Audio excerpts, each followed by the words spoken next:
ನಮಸ್ಕಾರ ಫ್ರೆಂಡ್ಸ್, ಇವತ್ತು ನಾವು ಕಂಪ್ಯೂಟರ್ ಟಾಪಿಕ್ನ ಒಂದು ಮೊದಲ ಟಾಪಿಕನ್ನು ನೋಡ್ತಾ ಹೋಗೋಣ. ಇಂಟ್ರೊಡಕ್ಷನ್ ಟು ಕಂಪ್ಯೂಟರ್ ಅಂತ ಏನು ಕರ್ಕೊಳ್ತೀವಿ, ಕಂಪ್ಯೂಟರ್ನ ಪರಿಚಯ ಒಂದು ಏನು ಟಾಪಿಕ್ ಇದೆ, ಇದರ ಎಲ್ಲ ವಿಷಯವನ್ನು ನಾವು ತಿಳ್ಕೊಳ್ತಾ ಹೋಗೋಣ. ನೋಡಿ, ನಿಮಗೆ ಇಲ್ಲಿ ಸ್ಲೈಡ್ಸ್ಗಳು ಕಾಣ್ತವೆ. ಅದ್ಭುತವಾಗಿ ನಿಮಗೆ ಸ್ಲೈಡ್ಸ್ಗಳನ್ನು ತೋರಿಸ್ತಾ ಕೆಲವೊಂದು ವಿಷಯಗಳನ್ನು ನಿಮಗೆ ಅರ್ಥಗರ್ಭಿತವಾಗಿ ವಿಷಯಗಳನ್ನು ನಿಮಗೆ ಅರ್ಥ ಮಾಡಿಸ್ತಾ ಈ ಒಂದು ಟಾಪಿಕ್ನ ಕೊನೆಯದಾಗಿ ಬರುವಂತಹ ನೋಡಿ ನಿಮಗೆಲ್ಲ ಕಾಣ್ತವೆ. ಈ ಒಂದು ಮೊದಲ ಟಾಪಿಕಲ್ಲಿ ಎಲ್ಲ ವಿಷಯವನ್ನು ನಾವು ಕಲಿತಾ ಹೋಗೋಣ. ನೋಡಿ, ಈ ಕಂಪ್ಯೂಟರ್ ಏನಿದೆ, ಕಂಪ್ಯೂಟರ್ನ ಮೊದಲ ಪಾಠದ ಹಿನ್ನೆಲೆ ಏನಿದೆ, ಸ್ಪರ್ಧಾತ್ಮಕ ಪರೀಕ್ಷೆಯಲ್ಲಿ ಭಾಳ ಇಂಪಾರ್ಟೆಂಟ್ ಆಗುತ್ತೆ. ಹಾಗಾಗಿ ನಿಮಗೆಲ್ಲ ಏನು ಕಾಣ್ತಾ ಇದಾವೆ ಇವೆಲ್ಲ ವಿಷಯಗಳನ್ನು ನಿಮ್ಮ ಎದುರು ಇವತ್ತು ವಿಷಯಗಳನ್ನು ಅರ್ಥ ಮಾಡಿಸ್ತಾ ಕೊನೆಗೆ ಬರುವಂತಹ ಒಂದು ಕ್ವಶನ್ ಆನ್ಸರ್ಸ್ ನೋಡಿ. ನಿಮಗೆ ಇಲ್ಲಿ ಸ್ಪರ್ಧಾತ್ಮಕ ಪರೀಕ್ಷೆಯಲ್ಲಿ ಹಿಂದೆ ಈ ಒಂದು ಟಾಪಿಕ್ ಬಗ್ಗೆ ಕೇಳೋದಂಥ ಎಲ್ಲ ಪ್ರಶ್ನೆಗಳನ್ನು ನಿಮಗೆ ತಂದಿದ್ದೀನಿ. ಪ್ರಶ್ನೆಗಳ ಜೊತೆಗೆ ನಿಮಗೆ ಆನ್ಸರ್ಸ್ಗಳು ಸಹಿತ ಸಿಗ್ತವೆ. ಹಾಗಾಗಿ ನೋಡಿ, ಸುಮಾರು ಎಷ್ಟು ಕ್ವಶನ್ಸ್ ಸಿಗ್ತವೆ ಬಂದಾಗ ಹಿಂದೆ ನಡೆದಂಥ ಈ ಒಂದು ಟಾಪಿಕ್ ಮೇಲೆ ಸುಮಾರು 60ರಿಂದ 70 ಕ್ವಶನ್ಸ್ ನಿಮಗೆ ಸಿಗ್ತವೆ. 60ರಿಂದ 70 ಕ್ವಶನ್ಸ್ ಏನಿವೆ ಎಲ್ಲ ಕ್ವಶನ್ ಆನ್ಸರ್ಸ್ಗಳನ್ನು ನಮಗೆ ನೋಡ್ತಾ ಹೋಗೋಣ. ಈ ಸ್ಪರ್ಧಾತ್ಮಕ ಪರೀಕ್ಷೆಯಲ್ಲಿ ಈ ಟಾಪಿಕ್ ಬಗ್ಗೆ ಯಾವೆಲ್ಲ ಪ್ರಶ್ನೆಗಳನ್ನು ಕೇಳಿದರೆ ಎಲ್ಲ ಪ್ರಶ್ನೆಗಳನ್ನು ನೋಡೋಣ. ಅದಕ್ಕಿಂತ ಮುಂಚಿತವಾಗಿ ಈ ಟಾಪಿಕ್ನಲ್ಲಿ ಕಂಡುಬರುವಂಥ ವಿಷಯವನ್ನು ನಾವು ಕ್ಲಿಯರಾಗಿ ತಿಳ್ಕೊಳ್ತಾ ಹೋಗೋಣ. ನೋಡಿ, ಈ ಟಾಪಿಕಲ್ಲಿ ಬರುವಂಥ ಕೆಲವೊಂದು ವಿಷಯಗಳನ್ನು ನೋಡೋದಾದರೆ ಪ್ರಮುಖವಾಗಿ ಏನೇನು ವಿಷಯಗಳನ್ನು ಕೇಳಿದರೆ ಎಲ್ಲ ವಿಷಯಗಳನ್ನು ನಿಮ್ಮ ಹತ್ರ ಇವತ್ತು ನಾನು ಚರ್ಚೆ ಮಾಡ್ತಾ ಹೋಗ್ತೀನಿ. ಫಸ್ಟು ವಿಷಯವಂತ ಬಂದಾಗ ನೋಡ್ತಾ ಹೋಗೋಣ. ಫಸ್ಟ್ ಯಾವ ವಿಷಯ ಅಂತ ಬಂದಾಗ ನೋಡಿ, ಇಲ್ಲಿ ಪ್ರಮುಖವಾಗಿ ನಮಗೆ ಈ ಕಂಪ್ಯೂಟರ್ ಎಂಬ ಒಂದು ಪದವು ಲ್ಯಾಟಿನ್ ಭಾಷೆಯಿಂದ ಬಂದಿದೆ. ನೋಡಿ, ಭಾಳ ಇಂಪಾರ್ಟೆಂಟ್ ಆಗುತ್ತೆ. ಇದ್ರ ಬಗ್ಗೆ ಕ್ವಶನ್ಸ್ ಕೇಳ್ತಾ ಹೋಗ್ತಾರೆ. ಕಂಪ್ಯೂಟರ್ ಅನ್ನೋ ಯಾವ ಒಂದು ಭಾಷೆಯಿಂದ ಬಂದಿದೆ ಅಂದರೆ ಲ್ಯಾಟಿನ್ ಭಾಷೆಯಿಂದ ಬಂದಿದೆ. ಕಂಪ್ಯೂಟರ್ ಎನ್ನುವುದು ಮಾಹಿತಿಯನ್ನು ಅಥವಾ ದತ್ತಾಂಶವನ್ನು ನಿರ್ದಿಷ್ಟ ಸೂಚನೆಗಳಿಗೆ ಸೆಟ್ಗಳಿಗೆ ಅನುಗುಣವಾಗಿ ಬದಲಾಯಿಸುವ ಒಂದು ಎಲೆಕ್ಟ್ರಿಕ್ ಸಾಧನವಾಗಿದೆ. ಇದು ದತ್ತಾಂಶವನ್ನು ಸಂಗ್ರಹಿಸುವ, ಮರುಪಡೆಯುವ ಮತ್ತು ಸಂಸ್ಕರಿಸುವ ಸಾಮರ್ಥ್ಯವನ್ನು ಹೊಂದಿರುವಂಥದ್ದು ಯಾವುದಂದರೆ ಕಂಪ್ಯೂಟರ್ ಅಂತೇಳಿ ಕರಿತಾ ಹೋಗ್ತೀವಿ. ಹಾಗಾದರೆ ಕಂಪ್ಯೂಟರ್ನ ಕಾರ್ಯನಿರ್ವಹಣೆ ಬಗ್ಗೆ ನಾವು ಮಾತಾಡೋದಾದರೆ ಕಂಪ್ಯೂಟರ್ನ ಕಾರ್ಯನಿರ್ವಹಣೆ ಏನಂತ ಬಂದಾಗ ಅದರ ಒಂದು ಫಂಕ್ಷನ್ಸ್ ಆಫ್ ಕಂಪ್ಯೂಟರ್ ಅಂತ ಬಂದಾಗ ನೋಡ್ತಾ ಹೋಗೋಣ. ಅದು ಏನೇನು ಫಂಕ್ಷನ್ಸ್ ಇದೆ ಅಂತ ಬಂದಾಗ ಪ್ರಮುಖವಾಗಿ ಏನಿದೆ ಅದರ ಕಾರ್ಯಗಳು ನೋಡ್ತಾ ಹೋಗೋಣ. ಫಸ್ಟು ಇನ್ಪುಟ್ ಇದೆ, ಆಮೇಲೆ ಪ್ರೊಸೆಸಿಂಗ್ ಇದೆ, ಆಮೇಲೆ ಔಟ್ಪುಟ್ ಇದೆ, ಆಮೇಲೆ ಇನ್ನೊಂದು ಅದು ಪ್ರೊಸೆಸಿಂಗ್ ಇರುವಂಥದ್ದು ಸ್ಟೋರೇಜ್ನ ಒಂದು ಪ್ರೊಸೆಸಿಂಗ್ ಇದೆ. ಸ್ಟೋರೇಜ್ ಅಂತ ಒಂದು ಪ್ರೊಸೆಸಿಂಗ್ ಇದೆ. ಹಾಗಾದರೆ ಏನು ಸರ್ ಕಾನ್ಸೆಪ್ಟು ನೋಡಿ, ಇನ್ಪುಟ್ ಅಂದ್ರೇನು, ಪ್ರೊಸೆಸಿಂಗ್ ಅಂದ್ರೇನು, ಔಟ್ಪುಟ್ ಅಂದ್ರೇನು, ಸ್ಟೋರೇಜ್ ಅಂದ್ರೇನು ಅದರ ಬಗ್ಗೆ ನೋಡ್ತಾ ಹೋಗೋಣ. ಆಮೇಲೆ ನೆಕ್ಸ್ಟು ಇದ್ರ ಬಗ್ಗೆ ಮತ್ತೆ ನೋಡೋದಾದರೆ ಇದರಲ್ಲಿ ಇಂಪಾರ್ಟೆಂಟಾಗಿ ಸ್ಪೀಡ್ ಏನಿದೆ, ನಿಖರತೆ ಏನಿದೆ, ಅಕ್ಯುರೇಟಿ ಅಂತ ಕರ್ಕೊಳ್ತೀವಿ. ಆಮೇಲೆ ನೆಕ್ಸ್ಟ್ ಶೇಖರಣಾ ಸಾಮರ್ಥ್ಯ ಏನಿದೆ, ಮತ್ತು ಬಹುಮುಖತೆ ಏನಿದೆ, ಇದ್ರ ಬಗ್ಗೆ ನಾವು ಪಿಕ್ಗಳ ಮೂಲಕ ನೋಡ್ತಾ ಹೋಗೋಣ. ಬನ್ನಿ, ಅಕ್ಯುರೇಟಾಗಿ ನಮಗೆ ಇದ್ರ ಬಗ್ಗೆ ಮಾಹಿತಿಯನ್ನು ನೋಡ್ತಾ ಹೋಗೋಣ. ನೋಡ್ರಿ, ಫಸ್ಟ್ ಬೇಸಿಕಲಿ ಕಾನ್ಸೆಪ್ಟ್ ನೋಡೋದಾದ್ರೆ ನಮಗೆ ಕಂಪ್ಯೂಟರ್ ಅಂದರೆ ಏನು ಅಂತ ಒಂದು ಮಾಹಿತಿ ಇದೆ. ಹಾಗಾದರೆ ನಿಮಗೆ ಅರ್ಥ ಮಾಡ್ಕೊಳ್ತಾ ಹೋಗಿ ಕಂಪ್ಯೂಟರ್ ಮೂಲದ ಬಗ್ಗೆ ನೋಡೋದಾದರೆ ಕಂಪ್ಯೂಟರ್ನ ಮೂಲ ಅಂತ ಕರ್ಕೊಳ್ತೀವಿ. ಕಂಪ್ಯೂಟರ್ ಎಂಬ ಪದವು ಲ್ಯಾಟಿನ್ ಭಾಷೆಯಿಂದ ಬಂದಿದೆ. ಈ ಕಂಪ್ಯೂಟರ್ ಎಂಬ ಪದ ಯಾವ ಭಾಷೆಯಿಂದ ಬಂದಿದೆ? ಲ್ಯಾಟಿನ್ ಭಾಷೆಯಿಂದ ಬಂದಿದೆ. ಇದರ ಸ್ವರೂಪದ ಬಗ್ಗೆ ಮಾತಾಡೋದಾದರೆ ಒಂದು ಎಲೆಕ್ಟ್ರಿಕ್ ಸಾಧನ ಅನ್ನೋದೇನಿದೆ ದತ್ತಾಂಶವನ್ನು ಸಂಗ್ರಹಿಸುವ, ಮರುಪಡೆಯುವ ಮತ್ತು ಸಂಸ್ಕರಿಸುವ ಸಾಮರ್ಥ್ಯವನ್ನು ಹೊಂದಿರುವಂಥದ್ದು ಅಂತ ಕರ್ಕೊಳ್ತೀವಿ. ಓಕೆನಾ? ಉದ್ದೇಶ ಏನಾಗಾದರೆ ಇದರ ಉದ್ದೇಶ ಬಂದು ಏನಂತ ಬಂದಾಗ ನೋಡಿ, ಇದು ಪರ್ಪಸ್ ಅಂತ ಬಂದಾಗ ಮಾಹಿತಿಯನ್ನು ಅಥವಾ ದತ್ತಾಂಶವನ್ನು ನಿರ್ದಿಷ್ಟ ಸೂಚನೆಗಳ ಅಥವಾ ಸೆಟ್ಗಳಿಗೆ ಅನುಗುಣವಾಗಿ ಬದಲಾಯಿಸುವಂಥ ಕೆಲಸ ಮಾಡ್ತಕ್ಕಂಥದ್ದು. ಈ ಮೂಲ, ಸ್ವರೂಪ, ಉದ್ದೇಶದ ಬಗ್ಗೆ ನಾವು ತಿಳ್ಕೊಂಡಿವಿ. ಈಗ ನೆಕ್ಸ್ಟ್ ಇದ್ರ ಬಗ್ಗೆ ನಾವು ಮಾತಾಡೋದಾದ್ರೆ ಇದು ದತ್ತಾಂಶ ಏನು ಕೆಲಸ ಮಾಡುತ್ತೆ ಅಂತ ನೋಡಿ. ಇಲ್ಲಿ ಪ್ರಮುಖವನ್ನು ತಿಳ್ಕೊಬೇಕಾದ್ರೆ ದತ್ತಾಂಶ ಏನು ಕೆಲಸ ಮಾಡುತ್ತೆ, ದತ್ತಾಂಶ ಡಾಟಾ ಅಂತ ಕರ್ಕೊಳ್ತೀವಿ ಅಲ್ವಾ, ಅಥವಾ ಇಲ್ಲಿ ಸ್ಟೋರೇಜ್ ಅಂತ ಕರ್ಕೊಳ್ತೀವಿ, ಪ್ರೊಸೆಸಿಂಗ್ ಅಂತ ಕರ್ಕೊಳ್ತೀವಿ, ಇನ್ಫಾರ್ಮೇಷನ್ ಅಂತ ಕರ್ಕೊಳ್ತೀವಿ, ಮಾಹಿತಿ ಅಂತ ಕರ್ಕೊಳ್ತೀವಿ. ಅದರಲ್ಲಿ ಇಂಪಾರ್ಟೆಂಟ್ ಬರ್ತಕ್ಕಂಥದ್ದು ಅಂತ ಬಂದಾಗ ಕಂಪ್ಯೂಟರ್ಗೆ ನೀಡುವ ಕಚ್ಚಾ ಮಾಹಿತಿಯನ್ನು ನಾವು ಡಾಟಾ ಅಂತ ನೋಡಿ. ಈಗ ನಾವೆಲ್ಲ ಡಾಟಾಗಳನ್ನು ಕೊಟ್ಟಿದ್ದೀವಿ, ಎಲ್ಲ ಡಾಟಾವನ್ನು ನಾವು ಕಂಪ್ಯೂಟರ್ಗೆ ಕೊಡ್ತಾ ಇದ್ದೀವಿ. ನೋಡ್ರಿ, ಕಂಪ್ಯೂಟರ್ಗೆ ಕೊಡುವಂಥ ಒಂದು ಕಚ್ಚಾ ಮಾಹಿತಿಯನ್ನು ನಾವು ಏನು ಕರ್ಕೊಳ್ತೀವಿ, ಡಾಟಾ ಅಂತ ಕರಿತೀವಿ. ನಾವು ಡಾಟಾವನ್ನು ಕೊಟ್ಟಾಗ ಅದೇನು ಮಾಡುತ್ತೆ, ಅದು ಸಂಸ್ಕರಣೆ ಮಾಡುತ್ತೆ, ಡಾಟಾವನ್ನು ಪ್ರೊಸೆಸ್ ಮಾಡುತ್ತೆ. ಅದಕ್ಕೆ ಪ್ರೊಸೆಸಿಂಗ್ ಅಂತ ಕರ್ಕೊಳ್ತೀವಿ. ಆಮೇಲೆ ಅದು ಏನು ಕೆಲಸ ಮಾಡುತ್ತೆ, ಮಾಹಿತಿ ಅಂತ ಕರ್ಕೊಳ್ತೀವಿ. ಮಾಹಿತಿ ಅಂತ ಬಂದಾಗ ನೋಡಿ ಇನ್ಫಾರ್ಮೇಷನ್ ಹಾಗಾಗಿ ಮಾಹಿತಿಯನ್ನು ತೊಗೊಂಡು ಏನು ಮಾಡುತ್ತೆ, ದತ್ತಾಂಶವನ್ನು ಅರ್ಥಪೂರ್ಣವಾಗಿ ಮಾಹಿತಿಯನ್ನು ಪರಿವರ್ತಿಸುವಂಥ ಫಲಿತಾಂಶ ಕೆಲಸವನ್ನು ಮಾಡತಕ್ಕಂಥದ್ದು. ಹಾಗಾದರೆ ಕಂಪ್ಯೂಟರ್ನ ಫಂಕ್ಷನ್ಸ್ ಅಂತ ಬಂದಾಗ ಏನು ಕೆಲಸವನ್ನು ಮಾಡುತ್ತೆ ಕಂಪ್ಯೂಟರ್ ಅಂತ ಬಂದಾಗ ನೋಡಿ, ಪ್ರಮುಖವಾಗಿ ಇಲ್ಲಿ ಕಂಪ್ಯೂಟರ್ನ ಕಾರ್ಯನಿರ್ವಹಣೆ ಅಥವಾ ಫಂಕ್ಷನ್ಸ್ ಆಫ್ ಕಂಪ್ಯೂಟರ್ ಅಂತ ಕರ್ಕೊಳ್ತೀವಿ. ಏನು ಕೆಲಸ ಮಾಡುತ್ತೆ ಹಾಗಾದರೆ, ಇನ್ಪುಟ್ ಇದೆ, ಪ್ರೊಸೆಸಿಂಗ್ ಇದೆ, ಔಟ್ಪುಟ್ ಇದೆ ಮತ್ತು ಸ್ಟೋರೇಜ್ ಇದೆ. ಹಾಗಾದರೆ ಡೀಟೇಲ್ ಆಗಿ ಮಾಹಿತಿ ನೋಡ್ತಾ ಹೋಗೋಣ. ಈಗ ಒಂದೊಂದೇ ವಿಷಯ ನೋಡೋಣ. ಫಸ್ಟ್ ಬರುವಂಥದ್ದು ಇನ್ಪುಟ್ ಅಂದರೆ ಏನು ಅಂತ. ಇನ್ಪುಟ್ ಅಂದರೆ ಏನು ಅಂತ ನೋಡ್ಕೊಳ್ತೀವಿ. ನೋಡಿ, ಇನ್ಪುಟ್ ಅಂತ ಬಂದಾಗ ಕಂಪ್ಯೂಟರ್ಗಳಿಗೆ ನೀಡಲಾಗುವ ಮಾಹಿತಿ ಅಥವಾ ದತ್ತಾಂಶ, ಡೇಟಾ ಅಥವಾ ಸೂಚನೆಗಳನ್ನು ಸೆಂಟ್ರಲ್ ಪ್ರೊಸೆಸಿಂಗ್ ಯೂನಿಟ್ಗೆ ಕಳಿಸುತ್ತದೆ. ಅಂದರೆ ಇದು ನಾವು ಏನು ಮಾಡ್ತೀವಿ, ಈ ಒಂದು ಇನ್ಪುಟ್ಟನ್ನು ನಾವು ವಿಷಯಗಳನ್ನು, ಡೇಟಾವನ್ನು, ಸೂಚನೆಗಳನ್ನು ಕಂಪ್ಯೂಟರ್ಗೆ ನಾವು ಕಂಪ್ಯೂಟರ್ಗೆ ನಾವು ಕಳಿಸ್ತಾ ಇದ್ದೀವಿ. ಸೆಂಟ್ರಲ್ CPU ನಾವು ಕಳಿಸ್ತೀವಿ. ಓಕೆನಾ? ಆಮೇಲೆ ಏನು ಮಾಡುತ್ತೆ, ಅದು ಪ್ರೊಸೆಸಿಂಗ್ ಆಗುತ್ತೆ. ನೋಡಿ, CPU ಅಲ್ಲಿ ಕೊಟ್ಟಂಥ ವಿಷಯ ಏನಾಗುತ್ತೆ, ಸಿ ಪಿ ಯು ಅಲ್ಲಿ ಪ್ರೊಸೆಸಿಂಗ್ ಆಗುತ್ತೆ ನೋಡಿ. ಅದ್ಭುತವಾಗಿ ನಿಮಗೆ ಸಿ ಪಿ ಯು ಅಲ್ಲಿ ಏನಾಗುತ್ತೆ, ಪ್ರೊಸೆಸಿಂಗ್ ಆಗುತ್ತೆ. ಬೇರೆ ಕಡೆಯಿಂದ ಬಂದಂಥ ವಿಷಯಗಳು ಎಲ್ಲಿ ಈ ಒಂದು ಬೇರೆ ಕಡೆಯಿಂದ ಬಂದಂಥ ವಿಷಯಗಳು ಸಿ ಪಿ ಯು ಅಲ್ಲಿ ಪ್ರೊಸೆಸ್ ಆಗುತ್ತೆ. ಅಂದರೆ ಇಲ್ಲಿ ಸಂಸ್ಕರಣೆ ಅಂತ ಕರ್ಕೊಳ್ತೀವಿ ಅಥವಾ ಪ್ರೊಸೆಸಿಂಗ್ ಅಂತ. ದತ್ತಾಂಶವನ್ನು ಅರ್ಥಪೂರ್ಣವಾಗಿ ಮಾಹಿತಿಗಾಗಿ ಪರಿವರ್ತಿಸುವ ಕ್ರಿಯೆ, ಲೆಕ್ಕಾಚಾರಗಳು, ಹೋಲಿಕೆಗಳು, ನಿರ್ಧಾರಗಳನ್ನು ಇಲ್ಲಿ ಕೈಗೊಳ್ತಕ್ಕಂಥದ್ದು.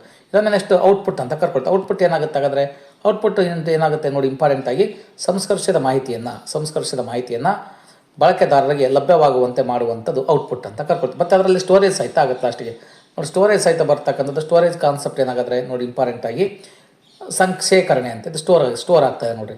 ಡೇಟಾ ಮತ್ತು ಪ್ರೋಗ್ರಾಮ್ಗಳು ಶಾಶ್ವತವಾಗಿ ಸಂಗ್ರಹಿಸಲ್ಪಡ್ತವೆ ಅಂತ ಕರಿತೀವಿ, ಸ್ಟೋರೇಜ್ ಆಗುತ್ತೆ. ಓಕೆನಾ.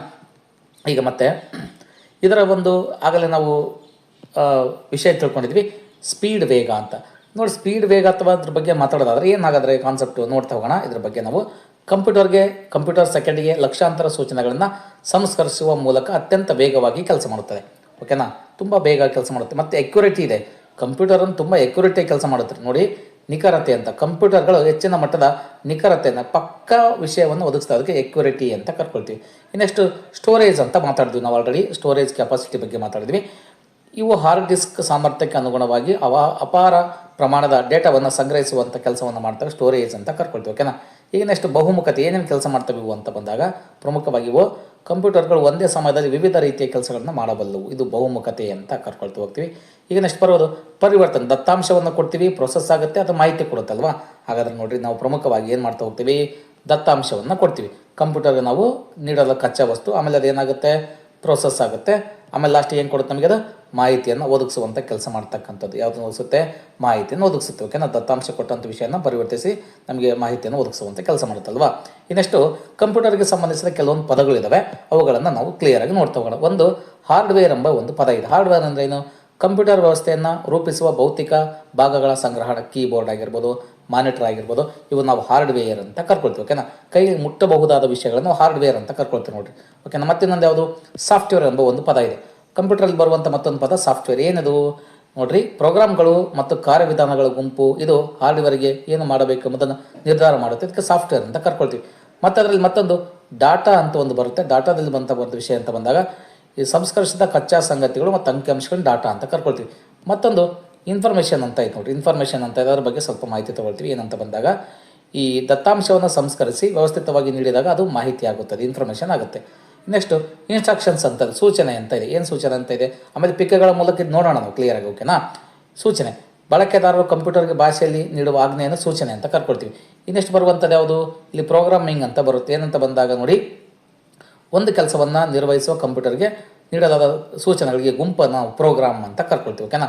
ಈಗ ನೋಡಿ, ಇಲ್ಲಿ ಪಿಕ್ ನಿಮಗೆ ಕಾಣ್ತಾ ಇದೆ ವಿಷಯವಾಗಿ. ಕಂಪ್ಯೂಟರ್ನ ಮಾನವ ನೋಡಿ, ಇಂಪಾರ್ಟೆಂಟ್ ಬಂದಾಗ ನಿಮಗೆ ಪಿಕ್ಗಳನ್ನು ತೋರಿಸ್ತಾ ಹೋದೆ ನಾನು ನಿಮಗೆ. ನೋಡಿರಿ, ಮಾನವಿತ ಕಂಪ್ಯೂಟರ್ ಅಥವಾ ವುಮೆನ್ ಕಾನ್ಸ್ಟೆಂಟ್ ಅಂತ ಕರ್ಕೋದು. ಮನುಷ್ಯನಂತೆ ನೋಡಿರಿ, ಮನುಷ್ಯನಂತೆ ಇದು ಆಯಾಸಗೊಳ್ಳುವುದಿಲ್ಲ ಮತ್ತು ಏಕತಾನೆಯನ್ನು ಬದಲಾಗುವುದಿಲ್ಲ. ಮತ್ತು ಕಂಪ್ಯೂಟರ್ನ ಪರಿಹಾರ ಅಂತ ಬಂದಾಗ ಇದು ಶ್ರದ್ಧೆಯಿಂದ ಕೆಲಸ ಮಾಡುತ್ತೆ, ದೋಷಗಳಿಲ್ಲದೆ ಗಂಟೆಗಟ್ಟಲೆ ಕೆಲಸ ಮಾಡುತ್ತೆ. ಬಹುಮುಖತೆಯಿಂದ ಒಂದೇ ಸಮಯದಲ್ಲಿ ಎಲ್ಲ ರೀತಿಯ ನೋಡಿ ಬೇರೆ ಬೇರೆ ನಾವು ವರ್ಕನ್ನು ಕೊಟ್ಟು ಸಹಿತ ಎಲ್ಲ ವರ್ಕನ್ನು ಅಟ್ ಎ ಟೈಮಲ್ಲಿ ಮಾಡ್ತಾ ಹೋಗುತ್ತೆ. ಅದ್ರ ಜೊತೆಗೆ ಇದು ಸ್ವಯಂಚಾಲಿತವಾಗಿರುವಂಥ, ಒಮ್ಮೆ ಸೂಚನೆಯನ್ನು ನೀಡಿದ ನಂತರ ಅದು ತನ್ನಷ್ಟಕ್ಕೆ ತಾನೇ ಕಾರ್ಯವನ್ನು ನಿರ್ವಹಿಸುತ್ತೆ. ಇದು ನಮಗೆ ಪಿಕ್ಗಳ ಮೂಲಕ ಇದನ್ನು ನೋಡ್ಕೊಂಡಿವಿ. ಓಕೆನಾ. ಮತ್ತಿನ್ನು ಇದ್ರ ಬಗ್ಗೆ ನಾವು ನೋಡೋದಾದರೆ ಇಂಪಾರ್ಟೆಂಟ್ ಒಳರಚನೆ, ಅನಾವರಣ ಮತ್ತು ಕಂಪ್ಯೂಟರ್ನ ಮೂಲಘಟಕಗಳ ಬಗ್ಗೆ ನಾವು ನೋಡ್ತಾ ಹೋಗೋಣ. ಏನೇನದಾವೆ ಇಲ್ಲಿ, ವೈಶಿಷ್ಟ್ಯಗಳನ್ನು ಅರ್ಥ ಮಾಡಿಕೊಂಡು ನಂತರ ಶಕ್ತಿಯನ್ನು ಸೃಷ್ಟಿಸುವ 6 ಪ್ರಮುಖ ಈ ಒಂದು ಅದನ್ನು ನಾವು ನೋಡ್ತಾ ಹೋಗೋಣ. ಯಾವ್ಯಾವ ವಿಷಯಗಳು ಅಂತ ನೋಡ್ತಾ ಹೋಗೋಣ. ಯಾವ ಅಂತ ಬಂದಾಗ ಪ್ರಮುಖವಾಗಿ ಕಂಪ್ಯೂಟರ್ ಬಗ್ಗೆ ಏನೇನು ವಿಷಯ ನೋಡಿ. ಇಲ್ಲಿ ನೋಡಿ, ಭಾಳ ಚೆನ್ನಾಗಿ ವಿಷಯಗಳು ಕಾಣ್ತಾ ನೋಡಿರಿ. ಒಂದು ಹಾರ್ಡ್ವೇರ್ ಇದೆ, ಸಾಫ್ಟ್ವೇರ್ ಇದೆ, ದತ್ತಾಂಶವನ್ನು ಕೊಡ್ತೀವಿ, ಅದನ್ನು ದತ್ತಾಂಶ ಕೊಡ್ತೀವಿ, ಮಾಹಿತಿ ತೊಗೊಳುತ್ತೆ, ಮತ್ತು ಸೂಚನೆ ಕೊಡುತ್ತೆ, ಪ್ರೋಗ್ರಾಮ್ ಮಾಡ್ಕೊಳ್ತಕ್ಕಂಥ ಕೆಲಸ. ಆಗ ನೋಡಿರಿ, ಇಂಪಾರ್ಟೆಂಟ್ ಏನಿದೆ, ಇವು ಪ್ರಮುಖ ನಾವು ಅನ್ವೇಷಣೆಗಳು ಅಂತೇಳಿ ನಾವು ನೋಡ್ತಾ ಹೋಗ್ತೀವಿ. ಓಕೆನಾ. ಕಂಪ್ಯೂಟರ್ಗೆ ಇವೆಲ್ಲ ಬೇಕೇ ಬೇಕು. ಹಾರ್ಡ್ವೇರ್ ಬೇಕು, ಸಾಫ್ಟ್ವೇರ್ ಬೇಕು, ದತ್ತಾಂಶ ಬೇಕು, ಮಾಹಿತಿ, ಸೂಚನೆ ಮತ್ತು ಪ್ರೋಗ್ರಾಮ್ ಕೆಲಸವನ್ನು ಮಾಡ್ತಕ್ಕಂಥದ್ದು ಯಾವುದು ಕಂಪ್ಯೂಟರ್ ಅಂತ ಕರಿತೀವಿ. ನೆಕ್ಸ್ಟು ದೇಹ ಮತ್ತು ಮೆದುಳು. ಹಾರ್ಡ್ವೇರ್ ಮತ್ತು ಸಾಫ್ಟ್ವೇರ್ ದೇಹ ಮತ್ತು ಮೆದುಳು ಇದ್ದಂಗೆ. ಓಕೆನಾ. ಹಾಗಾದರೆ ಮೆದುಳು ಅನ್ನೋದು ಸಾಫ್ಟ್ವೇರ್ ಥರ ಕೆಲಸ ಮಾಡಿದ್ರೆ, ಹಾರ್ಡ್ವೇರ್ ಅನ್ನೋದು ದೇಹ ಥರ ಕೆಲಸ ಮಾಡುತ್ತೆ ನೋಡಿ. ಭಾಳ ಚೆನ್ನಾಗಿ ಅದ್ಭುತವಾಗಿ ನಾವು ಅರ್ಥ ಮಾಡ್ಕೊಳ್ತಾ ಹೋಗ್ತೀವಿ. ದೇಹ ಮತ್ತು ಮೆದುಳಿಗೆ ಎಕ್ಸಾಂಪಲ್ ತೊಗೊಳ್ತೀವಿ. ಓಕೆನಾ. ಇಲ್ಲಿ ನೋಡ್ತಾ ಹೋಗೋಣ. ಒಂದು ಇಂಪಾರ್ಟೆಂಟು ಸ್ವರೂಪ ಅಂತ ಇದೆ. ಸ್ವರೂಪ ಅಂತ ಬಂದಾಗ ನೋಡಿರಿ, ಇಂಪಾರ್ಟೆಂಟಾಗಿ ಏನಾದರೂ ಹಾರ್ಡ್ವೇರಲ್ಲಿ ಭೌತಿಕ ಭಾಗಗಳ ಸಂಗ್ರಹ ಅಂತ, ಕಣ್ಣಿಗೆ ಕಾಣುವಂಥ ವಸ್ತುಗಳು ಅಂತ. ಸಾಫ್ಟ್ವೇರ್ ಅಂತ ಬಂದಾಗ ನೋಡಿ, ಪ್ರೋಗ್ರಾಮ್ಗಳು ಮತ್ತು ಕಾರ್ಯವಿಧಾನಗಳ ಗುಂಪನ್ನು ನಾವು ಸಾಫ್ಟ್ವೇರ್ ಅಂತ ಕರ್ಕೊಳ್ತೀವಿ. ಮತ್ತು ಕೆಲಸ ಏನು ಮಾಡುತ್ತೆ, ಕಾರ್ಯ ಅಂತ ಬಂದಾಗ ಆದೇಶಗಳನ್ನು ಸ್ವೀಕರಿಸಿ ಕಾರ್ಯನಿರ್ವಹಿಸುತ್ತದೆ ಹಾರ್ಡ್ವೇರ್. ಸಾಫ್ಟ್ವೇರ್ ಏನು ಮಾಡುತ್ತೆ, ನೋಡಿ ಹಾರ್ಡ್ವೇರ್ಗಳಿಗೆ ಏನು ಮಾಡಬೇಕೆಂಬುದನ್ನು ನಿರ್ಧರಿಸುತ್ತದೆ. ಹಾರ್ಡ್ವೇರ್ ಏನು ಕೆಲಸ ಮಾಡಬೇಕಂದ್ರೆ ನಿರ್ಧಾರ ಮಾಡ್ತಕ್ಕಂಥದ್ದು ಸಾಫ್ಟ್ವೇರ್. ಉದಾಹರಣೆ ಬಂದಾಗ ಕೀಬೋರ್ಡು, ಮಾನಿಟರ್ ಮತ್ತು ಇವು ಅಂತ ಬಂದಾಗ ಇವು ನೆಕ್ಸ್ಟು ಆಪರೇಟಿಂಗ್ ಸಿಸ್ಟಮ್ಗಳು ಮತ್ತು ಒ ಎಸ್ಗಳು ಅಂತ ಕರ್ಕೊಳ್ತಾ ಹೋಗ್ತೀವಿ. ಇಲ್ಲಿ ಆಪರೇಟಿಂಗ್ ಸಿಸ್ಟಮ್ ಮತ್ತು ಅಪ್ಲಿಕೇಶನ್ಸ್ಗಳು ಅಂತ ಕರ್ಕೊಳ್ತೀವಿ. ಇವುಗಳನ್ನ ನಾವು ಸಾಫ್ಟ್ವೇರ್ ಅಂತ ಕರಿತೀವಿ. ಓಕೆನಾ. ಈಗ ಮತ್ತೆ ವಿಷಯಕ್ಕೆ ಹೋಗುವಂಥ ಪ್ರಯತ್ನ ಮಾಡೋಣ. ನೆಕ್ಸ್ಟ್ ಬರುವಂಥದ್ದು ಇಲ್ಲಿ ನೋಡಿ, ಪ್ರಮುಖವಾಗಿ ನಾವು ಕೆಲವು ವಿಷಯಗಳು ನೋಡ್ತೀವಿ. ನೋಡಿ, ತರ್ಕದ ಮೆಟ್ಟಿಲುಗಳು ಅಂತ ಕರ್ಕೊಳ್ತೀವಿ. ಒಂದು ಕಾನ್ಸೆಪ್ಟ್ ತರ್ಕದ ಮೆಟ್ಟಿಲು, ಸೂಚನೆಯಿಂದ ಸಾಫ್ಟ್ವೇರ್ವರೆಗೆ ಅಂತ. ಅಂದರೆ ಇಲ್ಲಿ ಅರ್ಥ ಏನು, ಒಂದು ಕಂಪ್ಯೂಟರ್ ನಾವು ಒಂದು ಚಿತ್ರವನ್ನು ನೋಡ್ತಾ ಇದ್ವಿ. ಪ್ರಮುಖವಾಗಿ ಇದು ನೋಡ್ರಿ, ಒಂದು ಸೂಚನೆಯನ್ನು ಕೊಡ್ತಕ್ಕಂಥದ್ದು.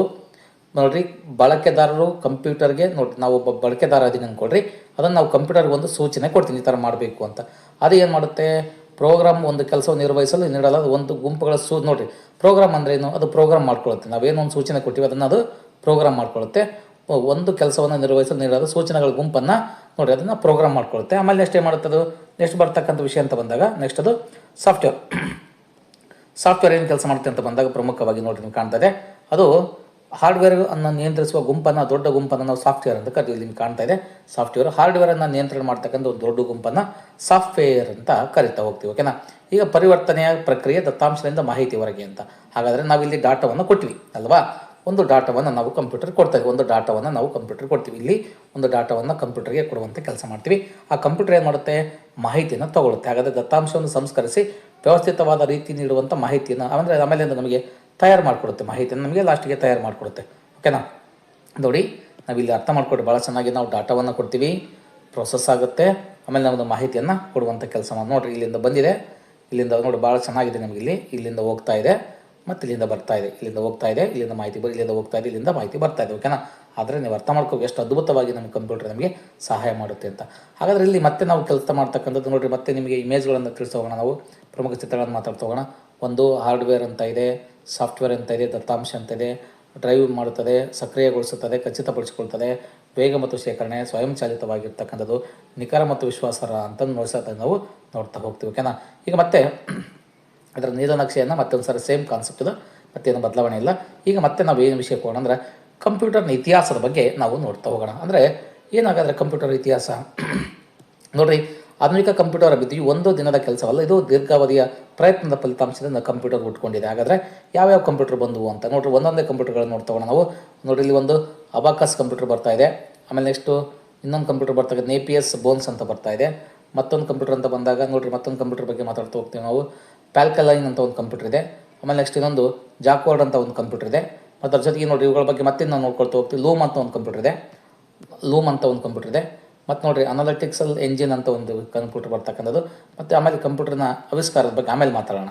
ಇವು ಏನೇನು ಕೆಲಸ ಮಾಡ್ತವೆ ಅಂತ ನೋಡ್ರಿ. ಹಾಗಾದರೆ ಇಲ್ಲಿ ನೋಡಿರಿ, ಇಂಪಾರ್ಟೆಂಟ್ ಬರ್ತಕ್ಕಂಥದ್ದು ಈ ಒಂದು ಅಬಾಕಸ್ ಕಂಪ್ಯೂಟರ್ ಚೀನಾ ಆವಿಷ್ಕಾರ ಮಾಡ್ತಾರೆ. ಮೊದಲ ಯಾಂತ್ರಿಕ ನೋಡಿರಿ ಲೆಕ್ಕ ಪರಿಶೋಧನೆ ಮಾಡ್ತಕ್ಕಂಥದ್ದು, ಉಪಯೋಗಗಳು ಬಂದ ಸಂಕಲನ ವ್ಯವಕಲನ ಬಳಸಲಾಗುವಂಥ ಕೆಲಸ ಮಾಡ್ತಕ್ಕಂಥದ್ದು. ಇನ್ನು ನೆಪಿಯರ್ಸ್ ಅಂತ ಬಂದಾಗ, ನೆಪಿಯರ್ಸ್ ಬೋನ್ ಅಂತ ಬಂದಾಗ ಇದು ನೋಡಿರಿ ಇಂಪಾರ್ಟೆಂಟಾಗಿ ಭಾಳ ಇಂಪಾರ್ಟೆಂಟ್, ಇವೆಲ್ಲ ಭಾಳ ಅದ್ಭುತವಾದ ಮಾಹಿತಿಯನ್ನು ತೊಗೊಳ್ತೀವಿ. ಹಾಗಾದರೆ ನೋಡಿರಿ, ನೆಪಿಯರ್ಸ್ ಬೋನ್ಸ್ ಅಂತ ಬಂದಾಗ ಇದು ಎಲ್ಲಿಂದ ಬಂದತಿ, ಜಾನ್ ನೆಪಿಯರ್ ಅಂತ ಮಾಡ್ತಾ ಹೋಗ್ತಾರೆ ವ್ಯಕ್ತಿ. ಇದು ನೋಡಿರಿ ತ್ರಿಮಿತೀಯ ರಚನೆ ಆಗ್ತಕ್ಕಂಥ 0 ರಿಂದ 9ರವರೆಗಿನ ಸಂಖ್ಯೆಗಳನ್ನು ಹಿಡಿದಿಟ್ಟುಕೊಳ್ಳುತ್ತದೆ. ಗುಣಕಾರಕ್ಕಾಗಿ ಬಳಸಲಾಗುವ ರಾಬ್ಡೋಲಾಜಿಯ ಒಂದು ತಂತ್ರಜ್ಞಾನ ಅಂತ ಇದನ್ನು ಕರಿತಾ ಹೋಗ್ತಾರೆ. ಇದು ಮತ್ತೆ ಇದನ್ನು ಪಿಕ್ಗಳ ಮೂಲಕ ತೋರಿಸ್ತೀನಿ ನಾನು ನಿಮಗೆ. ಪಿಕ್ಗಳ ಮೂಲಕ ಖಂಡಿತವಾಗಿ ನೋಡಿರಿ, ನಿಮಗೆ ಪಿಕ್ಗಳ ಮೂಲಕ ನಿಮ್ಗೆ ಕಾಣ್ತಿದ್ದಾವಲ್ಲ, ಪಿಕ್ಗಳ ಮೂಲಕ ತೋರಿಸ್ತಾ ಹೋಗಿ ನಿಮಗೆ ನೋಡಿ ಖಂಡಿತವಾಗಿದೆ.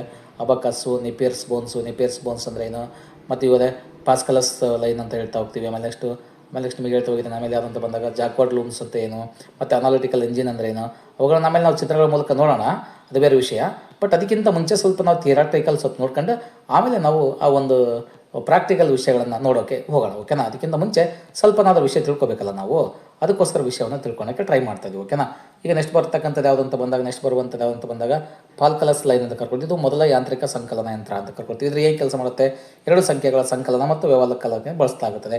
ಮತ್ತೆ ಬರ್ತಕ್ಕಂಥದ್ದು ಯಾವುದು, ಮತ್ತೆ ಬರುವಂಥದ್ದು ಜಾಕ್ವರ್ಡ್ ಅಂತ ಬಂದಾಗ ನೋಡಿ, ಜೋಸೆಫ್ ಮ್ಯಾರಿ ಜಾಕ್ವರ್ಡ್ ಇದನ್ನ ರಚನೆ ಮಾಡ್ತಾರೆ. ರೇಷ್ಮೆ ಆಧಾರಿತ ಮಾದರಿಗಳನ್ನು ನೇಲು ಬಳಸಲಾಗುತ್ತದೆ ಮತ್ತು ಜವಳಿ ಉದ್ಯಮದ ಪ್ರಕ್ರಿಯೆಗಳನ್ನು ಸರಗೊಳಿಸುವಂಥ ಕೆಲಸ ಮಾಡ್ತಕ್ಕಂಥ ಜಾಕ್ವರ್ಡ್. ಆಮೇಲೆ ಲೂಮ್ ಅಂತ ಬರುತ್ತೆ. ಲೂಮ್ ಹೆಂಗೆ ಕೆಲಸ ಮಾಡುತ್ತೆ, ಲೂಮ್ ಅಂತ ಬಂದು 1803 ಮತ್ತು ಇದು ಇಂಪಾರ್ಟೆಂಟ್ ಪಂಚ್ ಗಾರ್ಡ್ಗಳನ್ನು ಬಳಸಲಿಕ್ಕೆ ಲೂಮ್ ಬಳಸ್ತಾರೆ. ಕ್ವಶನ್ಸ್ ಇದೆ, ನಾಳೆ ಕ್ವಶನ್ಸ್ ಬರ್ತವೆ. ಯಾಕಂದರೆ ಸುಮಾರು ಒಂದು 60 ರಿಂದ 70 ಕ್ವಶನ್ಸ್ ತಂದಿದ್ದೀನಿ ನಾನು. ಆ ಕ್ವಶನ್ಗೆ ನೀವು ಆನ್ಸರ್ ಮಾಡ್ಕೋಬೇಕಾಗತ್ತೆ. ಅದಕ್ಕೋಸ್ಕರ ಸರಿಯಾಗಿ ನಾನು ಹೇಳೋದನ್ನು ಗಮನ ಇಟ್ಕೊಳ್ಳಿ. ಲೂಮ್ ಅನ್ನೋದು ಏನು ಕೆಲಸ ಮಾಡುತ್ತೆ, ಪಂಚ್ ಕಾರ್ಡ್ಗಳನ್ನು ಬಳಸಲಿಕ್ಕೆ ಕೆಲಸ ಮಾಡುತ್ತೆ. ಮತ್ತು ಇನ್ನೊಂದು ಅನಾಲಿಟಿಕಲ್ ಇಂಜಿನ್ ಅಂತ ಬರುತ್ತೆ. ಇದು ಮೊದಲು ಸಾಮಾನ್ಯ ಉದ್ದೇಶದ ಕಂಪ್ಯೂಟರ್ ಆಗಿತ್ತು. ನೆಕ್ಸ್ಟ್ ಸಂಖ್ಯೆಗಳನ್ನು ಪ್ರತಿನಿಧಿಸಲು ದಶಮಾಂಶ ಯಾಂತ್ರಿಕವಾಗಿ ಇದನ್ನ ಬಳಸಲಾಯಿತು.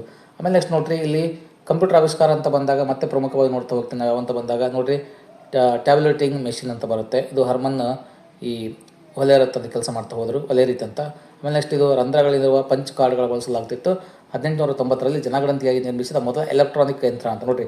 1890ರಲ್ಲಿ ಏನು ಸೆನ್ಸಸ್ ಮಾಡಿದ್ರು ಅದಕ್ಕಾಗಿ ನಿರ್ಮಾಣ ಮಾಡಿರ್ತಕ್ಕಂಥದ್ದು ಯಾವುದಂತ ಬಂದಾಗ ಟ್ಯಾಬ್ಯುಲೇಟಿಂಗ್ ಯಂತ್ರ ಅಂತ ಕರ್ಕೊಳ್ತೀವಿ. ಒಂದೇ ಸಮಯದಲ್ಲಿ ಒಂದು ಕಾರ್ಡನ್ನು ಓದುತ್ತಿತ್ತು, ಒಂದೇ ಸಮಯದಲ್ಲಿ ಒಂದು ಕಾರ್ಡನ್ನು ಓದುವಂಥ ಕೆಲಸ ಮಾಡ್ತಿತ್ತು ಯಾವುದ್ರೆ. ನೆಕ್ಸ್ಟು ಮಾರ್ಕ್ 1 ಅಂತ ಬರುತ್ತೆ. ಮಾರ್ಕ್ 1 ಅಂತ ಬಂದಾಗ ನೋಡಿರಿ, ಇದು 1994 ಇಲ್ಲಿ ಓವರ್ಡ್ ಐಕೆನ್ ಅನ್ನೋರನ್ನ ರಚನೆ ಮಾಡ್ತಾರೆ. ಇದು ಏನು ಕೆಲಸ ಮಾಡುತ್ತೆ ಅಂತ ಬಂದಾಗ ಗಾಜಿನ ಫಲಕಗಳು, ಸ್ವಿಚ್ಗಳು ಮತ್ತು ಕಂಟ್ರೋಲ್ ಸರ್ಕ್ಯೂಟ್ಗಳ ಜೋಡಣೆ ಡಾಟಾವನ್ನು ಮಾಡ್ತಕ್ಕಂಥ ಕೆಲಸ ಮಾಡುತ್ತೆ. ಆಮೇಲೆ 2ನೇ ಮಹಾಯುದ್ಧದಲ್ಲಿ ಬಳಕೆ ಆಗುತ್ತೆ ಅದು, ಓಕೆನಾ. ನಿಯಾಕ್ ಅಂತ ಬರುತ್ತೆ ಮತ್ತು ಎಕ್ಸ್ವಾರ್ಡ್ ಅಂತ ಬರುತ್ತೆ, ಎಕ್ಸಾರ್ಡ್ ಮತ್ತು ಯುನಿಕಾನ್ ಅಂತ ಬರುತ್ತೆ, ಯುನಿವಾಕ್ ಅಂತ ಬರುತ್ತೆ, ಮತ್ತು IBM 650 ಅಂತ ಬರುತ್ತೆ. ಇದನ್ನು ನಾವು ಸ್ವಲ್ಪ ಚಿತ್ರಗಳ ಮೂಲಕ ನೋಡಿ ಭಾಳ ಒಳ್ಳೆಯದಾಗುತ್ತಲ್ವಾ. ಹಾಗಾದರೆ ಬನ್ನಿ ಚಿತ್ರಗಳ ಮೂಲಕ ನೋಡ್ತಾ ಹೋಗೋಣ. ನೋಡಿರಿ, ಈಗ ಯಾಂತ್ರಿಕ ಯುಗ 1702ರಿಂದ 1642, ಪಂಚ್ ಕಾರ್ಡ್ ಪ್ರೋಗ್ರಾಮಿಂಗ್ 1801ರಿಂದ 19 ನೋಡಿ. ಭಾಳ ಚೆನ್ನಾಗಿ ನಿಮಗೆ ಇಲ್ಲಿ ಒಂದು ಪಿಕ್ಗಳನ್ನು ತೋರ್ಸೋಕ್ಕೆ ನಾನು ಟ್ರೈ ಮಾಡಿದ್ದೀನಿ. ಫಸ್ಟ್ ಬರುವಂಥದ್ದು ಯಾಂತ್ರಿಕ ಯುಗ 1602ರಿಂದ 1642. ನೆಕ್ಸ್ಟ್ ಬರೋದು ಪಂಚ್ ಕಾರ್ಡ್ ಮತ್ತು ಪ್ರೋಗ್ರಾಮಿಂಗ್ ಅಂತ 1801ರಿಂದ 1890. ನೆಕ್ಸ್ಟ್ ಎಲೆಕ್ಟ್ರಾನಿಕ್ ಕ್ರಾಂತಿ ಅಂತ ಬಂದು 1944ರಿಂದ 46. ನೆಕ್ಸ್ಟ್ ಬರೋದು ವಾಣಿಜ್ಯ ಮತ್ತು ಮೆಮೊರಿಯಿಂದ 1949ರಿಂದ 1953. ಈಗ ನಾವು ವಿಷಯಕ್ಕೆ ಹೋಗೋಣ. ಯಾಂತ್ರಿಕ ಯುಗ ಅಂತ ಲೆಕ್ಕಾಚಾರದ ಆರಂಭಿಕ ಹೆಜ್ಜೆಗಳನ್ನು ನೋಡೋಣ. ಫಸ್ಟ್ ನಾವು ಏನೇನಾದವು ಅಂತ ಒಂದೊಂದೇ ವಿಷಯವನ್ನು ನಾವೀಗ ನೋಡ್ತಾ ಹೋಗೋಣ. ಫಸ್ಟ್ ಅಬಾಕಸ್ ಹೆಂಗೆ ಬಂತು ಅಂತ, ಅಬಾಕಸ್ನ ಕಲ್ಪನೆ ಏನು ಅಂತ ನೋಡ್ತೀವಿ. ಅಬಾಕಸ್ನ ಕಲ್ಪನೆಗಳು ಏನು ಅಂತ, ಏನು ಕೆಲಸ ಮಾಡುತ್ತೆ ಅಬಾಕಸ್ ಅಂತ ನೋಡೋಣ. ನೋಡಿರಿ, ಪ್ರಮುಖವಾಗಿ ಅಬಾಕಸ್ ಅಂತ ಬಂದಾಗ ಅಬಾಕಸ್ ಆವಿಷ್ಕಾರ ಮಾಡಿದವರು ಚೀನಾದವರು. ನೆನ್ಪಿಟ್ಕೊಡಿ, ಅಬಾಕಸ್ನ ರಚನೆ ಮಾಡಿದಂಥ ವ್ಯಕ್ತಿ ಯಾರು? ಚೀನಾದವರು. ಅಬಾಕಸ್ನ ನೋಡಿದ್ರಲ್ವ, ಇದೇ ಅಬಾಕಸ್ ನೋಡಿರಿ, ತುಂಬ ಅದ್ಭುತವಾಗಿ ನಿಮ್ಗೆ ಕಾಣ್ತಾರೆ. ಈಗೂ ಸಹಿತ ಅಬಾಕಸ್ಸನ್ನು ಬಳಸ್ತಾ ಇದೀವಿ. ಹಾಗಾಗಿ ಅಬಾಕಸ್ನ ನಾವು ಮಕ್ಕಳಿಗೆ ಶಾಲೆಗಳಲ್ಲೂ ಸಹಿತ ಅಬಾಕಸ್ ಟೀಚರ್ಸ್ ಅಂತ ನಾವು ತೊಗೊಳ್ತಾರೆ, ಓಕೆನಾ. ಹಾಗಾದ್ರಲ್ಲಿ ಇದು ಏನು ವಿಶೇಷತೆ ಏನು ಅಬಾಕಸ್ ಅಂತ ಬಂದಾಗ, ಇದು ವಿಶೇಷತೆ ಅಂತ ಬಂದಾಗ ಮೊದಲು ಯಾಂತ್ರಿಕ ಲೆಕ್ಕಾಚಾರದ ಸಾಧನ ಅಂತ. ಏನು ಕೆಲಸ ಮಾಡುತ್ತೆ ಅಬಾಕಸ್ಸಿಂದ? ಸಂಕಲನ ಮತ್ತು ವ್ಯವಕಲನ ಬಳಸಲಿಕ್ಕೆ ಮಾಡ್ತಕ್ಕಂಥದ್ದು ಅಬಾಕಸ್. ಇದು ಚೀನಾ ದೇಶದವರು ರಚನೆ ಮಾಡ್ತಾರೆ 1602. ನೆಕ್ಸ್ಟ್ ಬರೋದು ನೆಪಿಯರ್ಸ್ ಬೋನ್ಸ್ ಅಂತ ಒಂದೈತೆ ನೋಡಿರಿ. ನೆಪಿಯರ್ಸ್ ಬೋನ್ಸ್ ಅಂತ ಬಂದಾಗ ನೋಡಿರಿ, ನೆಪಿಯರ್ಸ್ ಬೋನ್ಸ್ ಅಂತ ಒಂದು ಮಾಹಿತಿ ಇದೆ. ಏನು ಕೆಲಸ ಮಾಡುತ್ತೆ ಅಂತ ಬಂದಾಗ ಆವಿಷ್ಕಾರ ಮಾಡಿದವರು ಜಾನ್ ನೆಪಿಯರ್ ಅಂತ. ಇದು ಏನು ಕೆಲಸ ಮಾಡುತ್ತೆ ನೋಡಿರಿ, ಇದು ವಿಶೇಷತೆ ಅಂತ ಬಂದಾಗ ಇದ್ರ ಬಗ್ಗೆ ನಾವು ಮಾತಾಡ್ತಾ ಹೋಗ್ತೀವಿ. ಏನಂತ ಬಂದಾಗ ತ್ರಿಮಿತೀಯ ರಚನೆ, 0ರಿಂದ 9ರವರೆಗಿನ ಸಂಖ್ಯೆಗಳನ್ನು ಹಿಡಿದುಕೊಟ್ಟು ನೋಡ್ರಿ. ಹಾಗಾದರೆ ನೆಪಿಯರ್ಸ್ ಬೋನ್ ಎಲ್ಲಿಂದ ಎಲ್ಲಿವರೆಗೂ ಸಂಖ್ಯೆ ಅಂದರೆ 0ರಿಂದ 9ರವರೆಗಿನ ಸಂಖ್ಯೆ ಹಿಡಿದಿಟ್ಟುಕೊಳ್ಳುವ ಕೆಲಸ ಮಾಡ್ತಕ್ಕಂಥದ್ದು ನೆಪಿಯರ್ ಬೋನ್ಸ್. ನೆಕ್ಸ್ಟ್ ಗುಣಾಕಾರಕ್ಕಾಗಿ ಬಳಸಲಾಗುವಂಥ ನೋಡಿರಿ ರಾಬ್ಡಾಲಜಿಯ ತಂತ್ರಜ್ಞಾನ ಅಂತ ಕರ್ಕೊಳ್ತೀವಿ, ನೆಪಿಯರ್ ಬೋನ್ಸ್, ಓಕೆ. ಈಗ ಮತ್ತೆ ಬರುವಂಥದ್ದು ಪಾಸ್ಕಲೈನ್ ಅಂತ ಒಂದು ಐತೆ ನೋಡಿರಿ. ಎಷ್ಟು ಚೆನ್ನಾಗಿ ನಿಮ್ಗೆ ಚಿತ್ರ ಕಾಣ್ತದೆ ಪಾಸ್ಕಲೈನ್. 1642ರಲ್ಲಿ ಬರ್ತಕ್ಕಂಥ ಆವಿಷ್ಕಾರ ಮಾಡಿದವರು ಯಾರಂದರೆ ನೋಡಿ, ಈ ಬ್ಲಾಸೈಸ್ ಪಾಸ್ಕಲ್ ಅಂತ ಕರ್ಕೊಳ್ತೀವಿ. ನೋಡಿ, ಅದ್ಭುತವಾಗಿ ನಿಮಗೆ ಚಿತ್ರ ಕಾಣ್ತಾ ಇದೆ ನೋಡಿ, ಭಾಳ ಚೆನ್ನಾಗಿ ಚಿತ್ರ ಕಾಣ್ತಾ ಇದೆ. ಇದು ನಾವು ಪಾಸ್ಕಲೈನ್ ಅಂತ ಕರಿತಾ ಹೋಗ್ತೀವಿ, ಓಕೆನಾ. ಏನು ವಿಷಯ ಏನು ಸರ್ ಅದು ಪಾಸ್ಕಲೈನ್? ವಿಶೇಷತೆ ಏನು? ವಿಶೇಷತೆ ಅಂತ ಬಂದಾಗ ಮೊದಲ ಯಾಂತ್ರಿಕ ಸಂಕಲನ ಯಂತ್ರ, 2 ಸಂಖ್ಯೆಗಳು ಸಂಕಲನ ಮತ್ತು ವ್ಯವಕಲನ ಮಾಡಲಿಕ್ಕೆ ಇದು ಬಳಸಲಾಗುತ್ತದೆ ಪಾಸ್ಕಲೈನ್ ಅಂತ ನೋಡಿ. ಅದ್ಭುತವಾಗಿ ಪಾಸ್ಕಲೈನ್ ಕಾಣ್ತದೆ. ನೆಕ್ಸ್ಟ್ ಬರುವಂಥದ್ದು ಪಂಚ್ ಕಾರ್ಡ್ ಮತ್ತು ಪ್ರೋಗ್ರಾಮಿಂಗ್ ಮಾದರಿಗಳು ಮತ್ತು ಯಂತ್ರಗಳ ಸಂವಹನ 1801ರಿಂದ 1890. ಈಗ ನಾವು ಒಂದೊಂದೇ ಜಾಕ್ವಾರ್ಡ್ ಲೂಮ್ಸ್ಗಳ ಬಗ್ಗೆ ನೋಡ್ತಾ ಹೋಗೋಣ. ಜಾಕ್ವಾರ್ಡ್ ಲೂಮ್ಸ್ ಅಂದರೆ ಏನಾಗಾದರೆ, ಜಾಕ್ವಾರ್ಡ್ ಲೂಮ್ಸ್ ಅಂತ ಬಂದಾಗ 1801ರಲ್ಲಿ ಬರ್ತಕ್ಕಂಥದ್ದು. ಇದು ಪಂಚ್ ಕಾರ್ಡ್ಗಳನ್ನು ಬಳಸುತ್ತದೆ ಮತ್ತು ರೇಷ್ಮೆ ಆಧಾರಿತ ಮಾದರಿಗಳನ್ನು ನೇಯಲು ಇದು ಆಗ್ತದೆ ನೋಡಿರಿ. ಪಂಚ್ ಕಾರ್ಡ್ ಅಂತ ಏನಿದೆ, ಇದು ಜಾಕ್ವಾರ್ಡ್ ಲೂಮ್ಸ್ ಅನ್ನೋದೇನಿದೆ, ಪಂಚ್ ಕಾರ್ಡ್ಗಳನ್ನು ಬಳಸಲಾಗುತ್ತದೆ. ರೇಷ್ಮೆ ಆಧಾರಿತ ಮಾದರಿಗಳನ್ನು ಇದು ನೇಯಲು ಬಳಸಲಾಗುತ್ತದೆ. ಪಂಚ್ ಕಾರ್ಡ್ ಅಂತ ಆವಿಷ್ಕಾರ ಮಾಡಿದವರು ಅಂದರೆ ನಿಮಗೆ ಇಂಪಾರ್ಟೆಂಟಾಗಿ ಈ ಜೋಸೆಫ್ ಮೆರಿನೋ ಜಾಕ್ವಾರ್ಡ್ ಅಂತ ಕರ್ಕೊಳ್ತೀವಿ, ಓಕೆನಾ. ಉಪಯೋಗಗಳೇನು? ಜವಳಿ ಉದ್ಯಮದ ಪ್ರಕ್ರಿಯೆಯನ್ನು ಸರಳಗೊಳಿಸಲಿಕ್ಕೆ ಜಾಕ್ವಾರ್ಡ್ ಲೂಮ್ಸ್ ಉಪಯೋಗ ಭಾಳ ಇಂಪಾರ್ಟೆಂಟ್ ಆಗುತ್ತೆ ಎಕ್ಸಾಮ್ ದೃಷ್ಟಿಯಿಂದ ಅಂದ್ಬಿಟ್ಕೊಳ್ತು ಹೋಗಿ. ನೆಕ್ಸ್ಟ್ ಅನಾಲಿಟಿಕ್ಸ್ ಎಂಜಿನ್ ಅಂತ ಬರುತ್ತೆ ನೋಡ್ರಿ. ಒಂದು ಅನಾಲಿಟಿಕ್ಸ್ ಎಂಜಿನ್ ಅಂತ ಬಂದಾಗ 1830 ಸ್ಥಾಪನೆ. ಏನು ವಿಶೇಷತೆ? ಮೊದಲ ಸಾಮಾನ್ಯ ಉದ್ದೇಶದ ಕಂಪ್ಯೂಟರ್ ಆಗಿತ್ತು. ಉಪಯೋಗಗಳ ಸಂಖ್ಯೆಗಳನ್ನು ಪ್ರತಿನಿಧಿಸಲು ದಶಮಾಂಶ ಯಂತ್ರವಾಗಿ ಬಳಸಲಾಗುತ್ತದೆ. ಆವಿಷ್ಕಾರ ಮಾಡಿದವರು ಯಾರು ಅಂತ ಬಂದಾಗ ಚಾರ್ಲ್ಸ್ ಬ್ಯಾಬೇಜ್ ಅಂತ ಇದನ್ನು ಕರ್ಕೊಳ್ತೀವಿ, ಓಕೆನಾ. ಈಗ ನೆಕ್ಸ್ಟ್ ಬರುವಂಥದ್ದು ಅಂತ ಬಂದಾಗ ಟ್ಯಾಬ್ಲೆಟಿಂಗ್ ಮಿಷಿನ್ ಅಂತ ಒಂದು ಬರುತ್ತೆ ನೋಡಿ. ಟ್ಯಾಬ್ಲೆಟಿಂಗ್ ಮಿಷಿನ್ ಅಂತ ಬರುತ್ತೆ. ಇದು ಏನಾಗಾದರೆ 1890 ಆವಿಷ್ಕಾರ ಮಾಡಿದಂಥ ವ್ಯಕ್ತಿ ಯಾರು? ಹರ್ಮನ್ ಒಲೆರಿತ್ ಅನ್ನೋ ವ್ಯಕ್ತಿ ಇವರನ್ನು ಆವಿಷ್ಕಾರ ಮಾಡ್ತಾರೆ. ನೋಡಿದ್ದು ವಿಶೇಷತೆ ಅಂತ ಬಂದಾಗ ನಿಮ್ಗೆ ಭಾಳ ಚೆನ್ನಾಗಿ ಕಾಣ್ತಾ ಇದೆ ನೋಡಿದ್ದು ಚಿತ್ರ, ಅದ್ಭುತವಾಗಿ ಚಿತ್ರ ಕಾಣ್ತಾ ಇದೆ ನಿಮಗೆ. ಏನು ವಿಶೇಷತೆ? ರಂಧ್ರಗಳಿರುವ ಪಂಚ್ ಕಾರ್ಡ್ಗಳು ನೋಡಿರಿ. ರಂಧ್ರಗಳಿರುವಂಥ ಇಲ್ಲಿ ರಂಧ್ರಗಳು ಏನಿದ್ದಾವೆ, ರಂಧ್ರಗಳು ಕಾಣ್ತಿವೆ. ರಂಧ್ರಗಳಿರುವಂಥ ಪಂಚ್ ಕಾರ್ಡ್ಗಳನ್ನು ಬಳಸಿರುವಂಥದ್ದು 1890ರಲ್ಲಿ ನೋಡಿ, ಭಾಳ ಇಂಪಾರ್ಟೆಂಟ್. 1890ರಲ್ಲಿ ಜನಗಣತಿಗಾಗಿ ಮೊದಲ ಬಾರಿಗೆ ಇದನ್ನು ಬಳಸ್ತೀವಿ. ಒಂದೇ ಸಮಯದಲ್ಲಿ ಒಂದು ಕಾರ್ಡನ್ನು ಇದು ಓದುತ್ತಿತ್ತು. ಆಗ ಇದು ಉಪಯೋಗ ಅಂತ ಬಂದಾಗ ಒಂದು ಸಮಯದಲ್ಲಿ ಒಂದು ಕಾರ್ಡ್ ಓದುತ್ತೆ. ಇದು ನೋಡಿ ವಿಶೇಷತೆ ಅಂತ ಬಂದಾಗ ಯಾವುದಂತ ಬಂದಾಗ ಇದು ಟ್ಯಾಬ್ಲೆಟಿಂಗ್ ಮಿಷನ್ ಅಂತ ಕರ್ಕೊಳ್ತೀವಿ ನೋಡಿರಿ, ಇಂಪಾರ್ಟೆಂಟ್ ಆಗುತ್ತೆ. ಈಗ ಬರೀ ಎಲೆಕ್ಟ್ರಾನಿಕ್ ಕ್ರಾಂತಿ ಆಯ್ತು ನೋಡ್ರಿ. 1944ರಿಂದ 46ರಲ್ಲಿ ಒಂದು ಕ್ರಾಂತಿ ಆಗುತ್ತೆ. ಅದರಲ್ಲಿ ಏನೇನು ಬಂದವು ಅಂತ ಮತ್ತೆ ನೋಡ್ತೀವಿ. ಇದರಲ್ಲಿ ಏನೇನು ಬಂದವು ಅಂತ ಬಂದಾಗ ಮಾರ್ಕ್ 1 ಅಂತ ಬರುತ್ತೆ ನೋಡ್ರಿ. 1994ರಲ್ಲಿ ಬರುತ್ತೆ. ಆವಿಷ್ಕಾರ ಮಾಡಿದಂಥ ವ್ಯಕ್ತಿ ಅಂತ ಬಂದಾಗ ಓವರ್ಡ್ ಹೈಕನ್ ಅನ್ನೋರು ಇದನ್ನ ಆವಿಷ್ಕಾರ ಮಾಡ್ತಾರೆ. ಏನು ಸರ್ ವಿಶೇಷತೆ ಏನಾಗುತ್ತೆ ಇದ್ರ ಬಗ್ಗೆ ಬಂದಾಗ ನೋಡಿರಿ, ಮಾರ್ಕ್ 1 ವಿಶೇಷತೆ ಬಂದಾಗ ಇಂಪಾರ್ಟೆಂಟಾಗಿ ನೋಡ್ತಾ ಹೋಗೋಣ. ನಾವು ಫಸ್ಟ್ ವಿಶೇಷತೆ ನೋಡ್ತಾ ಹೋಗೋಣ. ಬಂದು ಗಾಜಿನ ಫಲಕಗಳು, ಸ್ವಿಚ್ಗಳು, ಕಂಟ್ರೋಲ್ ಮತ್ತು ಸರ್ಕ್ಯೂಟ್ಗಳ ಜೋಡಣೆ, ಡೇಟಾವನ್ನು ಹಸ್ತಚಾಲಿತವಾಗಿ ನಮೂದಿಸಬಹುದು. ಎರಡನೇದಲ್ಲಿ ಮಹಾಯುದ್ಧದಲ್ಲಿ ಬಳಕೆಯಾಯಿತು ನೋಡಿ, ಸ್ಟೋರೇಜ್ಗಾಗಿ ಮ್ಯಾಗ್ನೆಟೈಟ್ ಮತ್ತು ಡ್ರಮ್ಗಳ ಬಳಕೆ ಆಗ್ತದೆ. ಎರಡನೇ ಮಹಾಯುದ್ಧದಲ್ಲಿ ಇದು ಸ್ಥಾಪನೆ ಇದನ್ನ ಬಳಸಲಾಗುತ್ತೆ ನೋಡಿರಿ. ಯಾವುದಂತ ಬಂದಾಗ ಮಾರ್ಕ್ 1 ಎರಡನೇ ಯುದ್ಧದಲ್ಲಿ ಬಳಸ್ತಾರೆ. ಸ್ಟೋರೇಜ್ಗಳಿಗಾಗಿ ಮ್ಯಾಗ್ನೆಟಿಗಾಗಿ ಡ್ರಮ್ಗಳನ್ನು ಬಳಕೆ ಮಾಡಿದರು. ಓಕೆನಾ. ಈಗ ನೆಕ್ಸ್ಟ್ ಬರೋದು ಇನಿಯಾಕ್ ಅಂತ ಒಂದು ಬರುತ್ತೆ ನೋಡಿ, ಅದ್ಭುತವಾಗಿ ನಿಮ್ಮ ಚಿತ್ರ ಕಾಣ್ತದೆ. ಇನಿಯಾಕ್ ಅಂತ ನಿಮಗಿದೆ ನೋಡಿ, ಇನಿಯಾಕ್ ಅಂತ ಕರ್ಕೊಳ್ತೀವಿ. ಇನಿಯಾಕ್ ಅಂತ ಬಂದಾಗ ಆವಿಷ್ಕಾರ ಮಾಡಿದಂಥ ವ್ಯಕ್ತಿ ಯಾರು ಅಂತ ಬಂದಾಗ JP ಎಕರ್ಟ್ ಮತ್ತು JW ಮ್ಯಾಸ್ಲಿ ಅಂತ ನೋಡಿ. ಭಾಳ ಇಂಪಾರ್ಟೆಂಟ್ ಆಗುತ್ತೆ. ಹಾಗಾದ್ರೆ ನೋಡಿ ಎಷ್ಟು ಚೆನ್ನಾಗಿದೆ ನಿಮಗೆ. ಮೊದಲ ಎಲೆಕ್ಟ್ರಾನಿಕ್ ಡಿಜಿಟಲ್ ಕಂಪ್ಯೂಟರ್ ಇದು. 20 ಅಕ್ಯುಮುಲೇಟರ್ಗಳ ಸಂಯೋಜನೆ ಹೊಂದಿರತಕ್ಕಂಥದ್ದು ಯಾವಂತ ಬಂದಾಗ ನಿಯಾಕ್ ಅಂತ ಹೆಸರು ಚೆನ್ನಾಗಿದೆ, ಇನಿಯಾಕ್ ಅಂತ. ಓಕೆ. ಹಾಗೆ ನೋಡಿ ಏನು ಕೆಲಸ ಮಾಡುತ್ತೆ ಅಂತ ಬಂದಾಗಿದ್ದು, ಹವಾಮಾನ ಮುನ್ಸೂಚನೆ ಬಗ್ಗೆ ಯೋಚನೆ ಮಾಡುತ್ತೆ. ಅಣುಶಕ್ತಿ ಲೆಕ್ಕಾಚಾರ ಆಗ್ತಕ್ಕಂಥದ್ದು, ವೈಜ್ಞಾನಿಕ ಬಳಕೆಗೆ ಇದನ್ನ ಬಳಸಲಾಗುತ್ತೆ ನೋಡಿರಿ. ಭಾಳ ಅದ್ಭುತವಾಗಿರ್ತಕ್ಕಂಥದ್ದು ಅಂತ ಬಂದಾಗ ಇನಿಯಾಕ್ ಅಂತ ಇದನ್ನು ಕರ್ಕೊಳ್ತಾ ಹೋಗ್ತೀವಿ. ಈಗ ನೆಕ್ಸ್ಟ್ ಬರೋದು ವಾಣಿಜ್ಯ ಮತ್ತು ಮೆಮೊರಿ, ಡಾಟಾ ಸಂಗ್ರಹಣೆ ಮತ್ತು ಮಾರುಕಟ್ಟೆ ಪ್ರವೇಶ ಅಂತ ಕರ್ಕೊಳ್ತೀವಿ. 1949ರಿಂದ 1953 ಅಂತ ಇದನ್ನು ನಾವು ಕರಿತೀವಿ. ಹಾಗಾದರೆ ಏನು ಮಾಡ್ತಾವೆ ಸರ್, ಎಡಾಸಾಕ್ ಅಂತ ಒಂದು ಬರುತ್ತೆ ನೋಡಿರಿ, ಮೇನ್ ಇಂಪಾರ್ಟೆಂಟ್. ಎಡ್ಸಾಕ್ ಅಂತ ಬರುತ್ತೆ, 1949 ಬರ್ತಕ್ಕಂಥದ್ದು. ಆವಿಷ್ಕಾರ ಮಾಡಿರ್ತಕ್ಕಂಥ ವ್ಯಕ್ತಿ ಜಾನ್ ವಾನ್ ನ್ಯೂಮನ್ ಅಂತ. ಹಾಗಾದರೆ ಇದು ಕೆಲಸ ಏನು, ಮೆಮೊರಿಯಲ್ಲಿ ಸಂಗ್ರಹಣಾ ಸಾಮರ್ಥ್ಯ ಹೊಂದಿದ್ದ ಮೊದಲ ಕಂಪ್ಯೂಟರ್ ನೋಡಿರಿ. ಇದು ಮೊದಲ ಕಂಪ್ಯೂಟರ್ ಪ್ರೋಗ್ರಾಮನ್ನು ಇದರಲ್ಲಿ ರನ್ ಮಾಡಲಾಯಿತು ಅಂತ ಕರ್ಕೊಳ್ತೀವಿ. ಮತ್ತೇನು ವಿಶೇಷತೆ ಸರ್ ಹಾಗಾದರೆ, ಇದು ತಂತ್ರಜ್ಞಾನ ಏನಾದರೂ ತಂತ್ರಜ್ಞಾನದ ಬಗ್ಗೆ ಮಾತಾಡಬೇಕಂದ್ರೆ ಭಾಳ ಇಂಪಾರ್ಟೆಂಟ್ ಆಗುತ್ತೆ. ಮೆಮೊರಿಗಾಗಿ ಮಾರ್ಕ್ಲಿ ಡಿಲೇ ಲೈನ್ಸ್ ಮತ್ತು ಲಾಜಿಕ್ ವ್ಯಾಕ್ಯೂಮ್ಗಳನ್ನು ಟ್ಯೂಬ್ಗಳ ಬಳಕೆ ಮಾಡ್ತಕ್ಕಂಥ ಕೆಲಸ.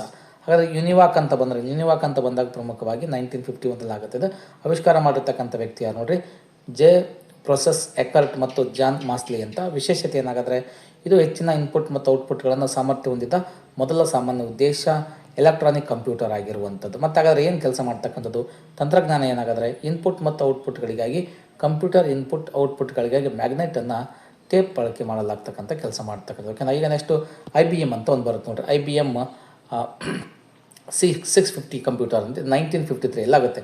ಆವಿಷ್ಕಾರ ಮಾಡಿದವರು IBM ಕಂಪ್ನಿ. ಸಾಮರ್ಥ್ಯ ಏನು, ಅಕ್ಷರಗಳನ್ನು ಮತ್ತು ವಿಶೇಷ ಚಿಹ್ನೆಗಳನ್ನು 2 ಅಂಕಿಅಂಶಗಳ ದಶಮಾಂಶ ಕೋಡ್ಗಳಿಗಾಗಿ ಪರಿವರ್ತಿಸುವ ಸಾಮರ್ಥ್ಯ ಹೊಂದಿರತಕ್ಕಂಥದ್ದು IBM 650 ಕಂಪ್ಯೂಟರ್.